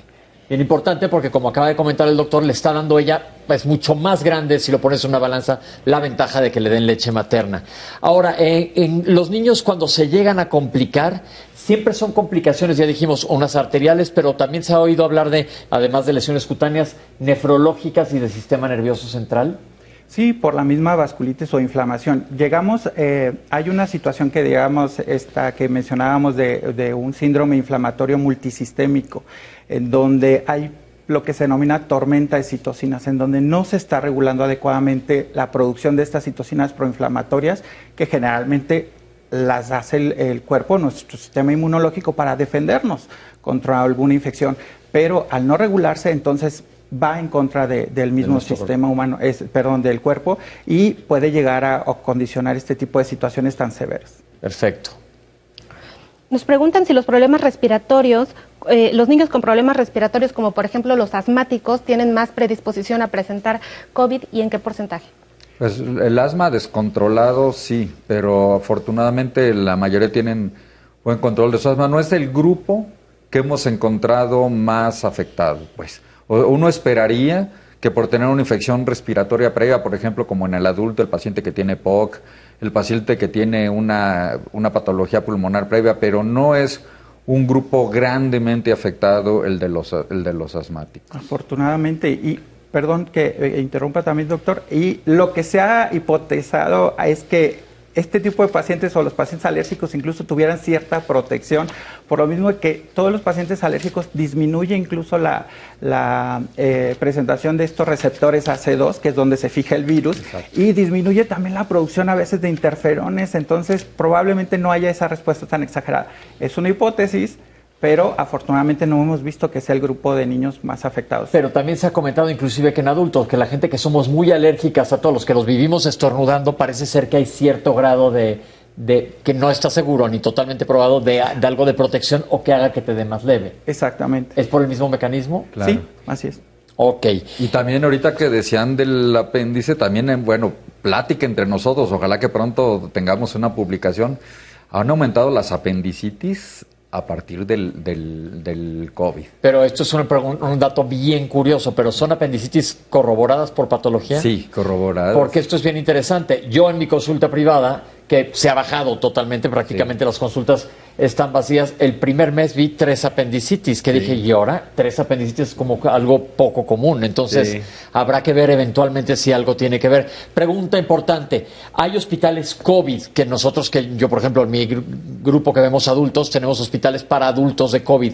¿Qué hace un familiar? ¿Hay hospitales COVID para niños específicos? Sí, ¿Cómo encontrarlos o cómo le hacen?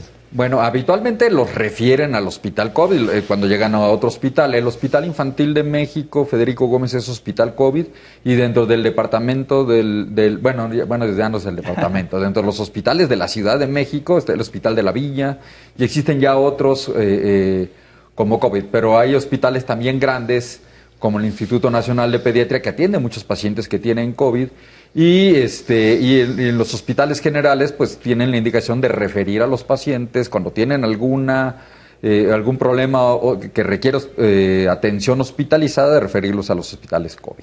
Perfecto. Nos preguntan sobre los niños con fibrosis intersticial y qué protección se les puede dar.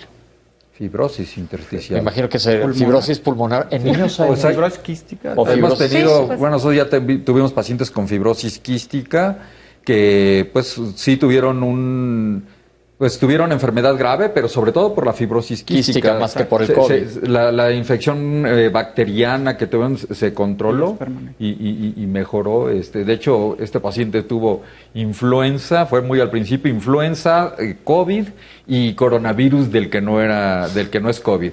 Y aparte fibrosis quística, pseudomonas y Staphylococcus aureus. Se curó, le fue muy bien, pero pues cualquier afección pulmonar previa, pues en teoría debe de tener más mal pronóstico. Aquí a nosotros en Diálogos nos interesa muchísimo que la gente no caiga en pánico, y siempre vemos a nuestros hijos, a los niños como algo más, como seres mucho más vulnerables, y el instinto es protección inmediata. ¿Qué va a pasar? ¿Qué recomendaciones podemos dar para los niños que eventualmente vamos a tener que aprender a vivir con este virus y regresar a actividades normales, lo digo entre comillas, pero los niños regresarán a guarderías, escuelas? ¿Qué recomendaciones les podemos dar a los padres? Yo creo que tuvimos una luna de miel después del 2009, cuando fue la pandemia de influenza H1N1, y se cambió mucho la conciencia de la gente durante 5 años. Después se fue diluyendo con el tiempo. Desafortunadamente, ahora que tenemos otra pandemia, otra cosa fuerte y todavía más grave, se perdió mucho. Hay mucha gente que no ha tomado las medidas, pero yo esperemos que esto nos sirva de enseñanza y que la gente se siga cuidando, que la gente vuelva a tener esa conciencia de las medidas de etiqueta respiratoria, de las medidas de distanciamiento social, que los de niños lavado de cuando manos. jueguen y demás no va a estar fácil. Sí, no es fácil porque la convivencia entre ellos pues se da de forma natural, ¿no? Claro. Pero las medidas de protección universales, sobre todo el lavado de manos, que es importantísimo, debe de ser un recordatorio para todos. Y necesariamente al hacer un adecuado lavado de manos y protección, empezamos a disminuir otro tipo de enfermedades infectocontagiosas Claro. como gastrointestinales y demás. Entonces, aprender a vivir con este virus que evidentemente es prácticamente imposible que lo podamos erradicar, tenemos que convivir con ellos. Tal vez no es el mejor momento para estar infectados por la saturación. dificultad que tenemos para el tratar, porque no sabemos del todo, no hay un tratamiento específico, la saturación en cuanto al sistema de salud que hay, y por eso es que debemos de cuidarnos. En algún momento podemos estar contagiados por la COVID-19. Perfecto. Nos dicen, buen día, mi nieta presentó temperatura de 40 grados. Solo eso presentó durante una semana. Sus papás ya presentaron COVID-19 y es probable que mi nieta tenga esto. Pues sí, puede ser probable. Hay una de los criterios para decir que hay un síndrome inflamatorio multisistémico es que esté en contacto o que sea positivo para SARS-CoV-2. Entonces, cuando hay fiebre de más de 3 días, ya hay que investigar. Y si tiene algunos otros síntomas, es obligado llevarla para revisión para ver si no hay alguna otra complicación. Tal vez nada más sean los síntomas como tal esos, y nada más vigilancia y descanso en su casa, y hasta ahí, y no va a pasar más. Pero lo más probable es que esté infectado. ¿Es común que los niños terminen en terapia intensiva? No, común para una infección. Para COVID-19.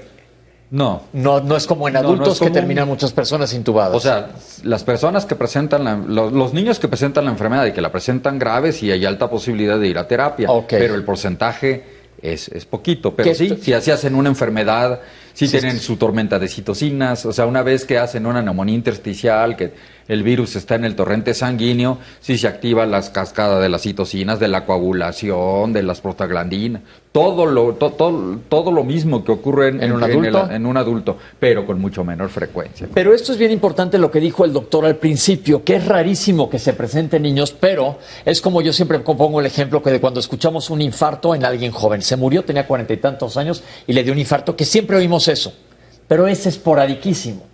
Igual aquí es poco, pero lo que pasa es que son tantos los números que por eso está haciendo tanto ruido. Sí, si le ponemos porcentajes, más o menos un adulto es el 19.8% de que tenga enfermedad grave. El niño es 5.9%, o sea, es una cuarta parte. Sí, no es tan rarísimo, pero sí es... Pero si estamos suponiendo que se va a infectar hasta el 80% de la población de la Tierra, pues va a ser una va a ser un número que se vuelve un número muy, muy importante. Que eso yo creo que la gente lo tiene que tener perfectamente claro, y lo comentó ahorita el doctor. Esto no se va a ir.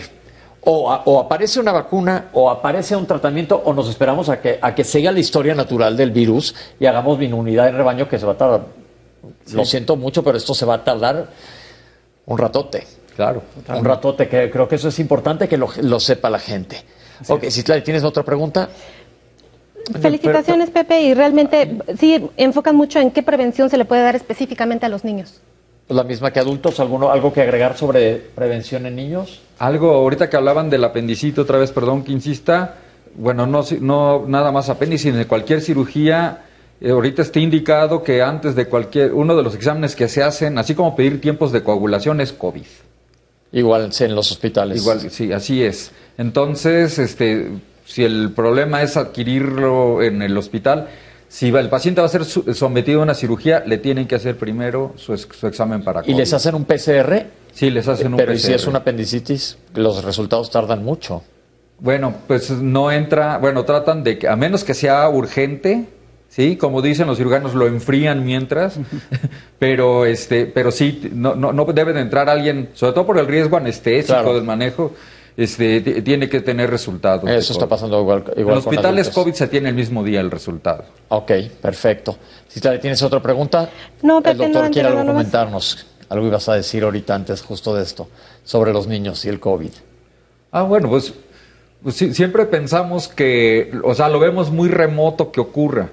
Los niños pueden tener fiebre de 40 por múltiples causas, pero si los tiene ahorita o tiene síntomas respiratorios es COVID hasta no demostrar lo contrario. Ese es el pensamiento que tenemos que tener. ¿Y ahora qué tanto se demuestra en niños que es COVID? Porque hemos hablado que en nuestro país no se muestrea a todo el mundo como se debería, pero cualquier niño que tenga fiebre alta con síntomas respiratorios, la recomendación es que busquen... Que busquen orientación médica y evaluar si hubo esta situación de contacto con un ya confirmado de COVID o con un sospechoso de COVID. Pero ahorita que estamos en fase 3, ya hay muchos que no son sospechosos, ya los contagios son por todos lados y pueden ser asintomáticos. Sí, exactamente. Desgraciadamente eso pasa, entonces, pero hay que tratar de descartar la enfermedad, porque sí hay otras situaciones como algunas situaciones como síndromes autoinflamatorios, en donde se puede dar fiebre y demás y todo, pero si estamos viendo esta relación que todos estos casos nos van dando como pistas de que hay alteraciones a nivel abdominal, dolor, el cuadro catarral y la fiebre persistente, eso nos debe de prender una alarma para ver si no vaya a ser uno de estos pacientes que pueden evolucionar a un síndrome inflamatorio multisistémico. Entonces, toda la gente que nos está viendo y tenga a su hijo una infección respiratoria debería de buscar que sea COVID, pero, debería de tratar de hacerse la prueba. Sí lo buscan, porque el tiempo de espera en un particular o en cualquier evento son 3 o 4 días para que te den cita, para que te tomen la prueba. Exacto. Y desafortunadamente, pues dependiendo del lugar, pero te tardan en dártela mucho tiempo porque la demanda es altísima. Exacto. Pues muchísimas gracias. Se nos acabó el tiempo, doctores. Muchísimas gracias, Citlali. Gracias a todos los que nos acompañaron hoy a través de las redes sociales y pues los esperamos en la próxima transmisión. Gracias, va a estar lista al pie del cañón a recibir todos los comentarios. Claro, muchísimas gracias. Pues esto fue Diálogos en Confianza. Creo que nos han dado una perspectiva muy importante de parte de ver los niños, y siempre hay como mayor miedo a los niños, aunque se dijo al principio que en realidad no les va como a los adultos, pero como acaba de decir el doctor, sí pasa y hay que estar con los ojos abiertos. Si tu hijo tiene cualquier infección hay que pensar que sea COVID hasta no demostrar lo contrario. Básicamente, si no, trata tú de conseguirle la prueba para saber qué es y aislar a los niños. Nosotros nos vamos, pero los vamos a dejar con esta canción y esperamos que poco a poco vayamos mejorando. Muchísimas gracias.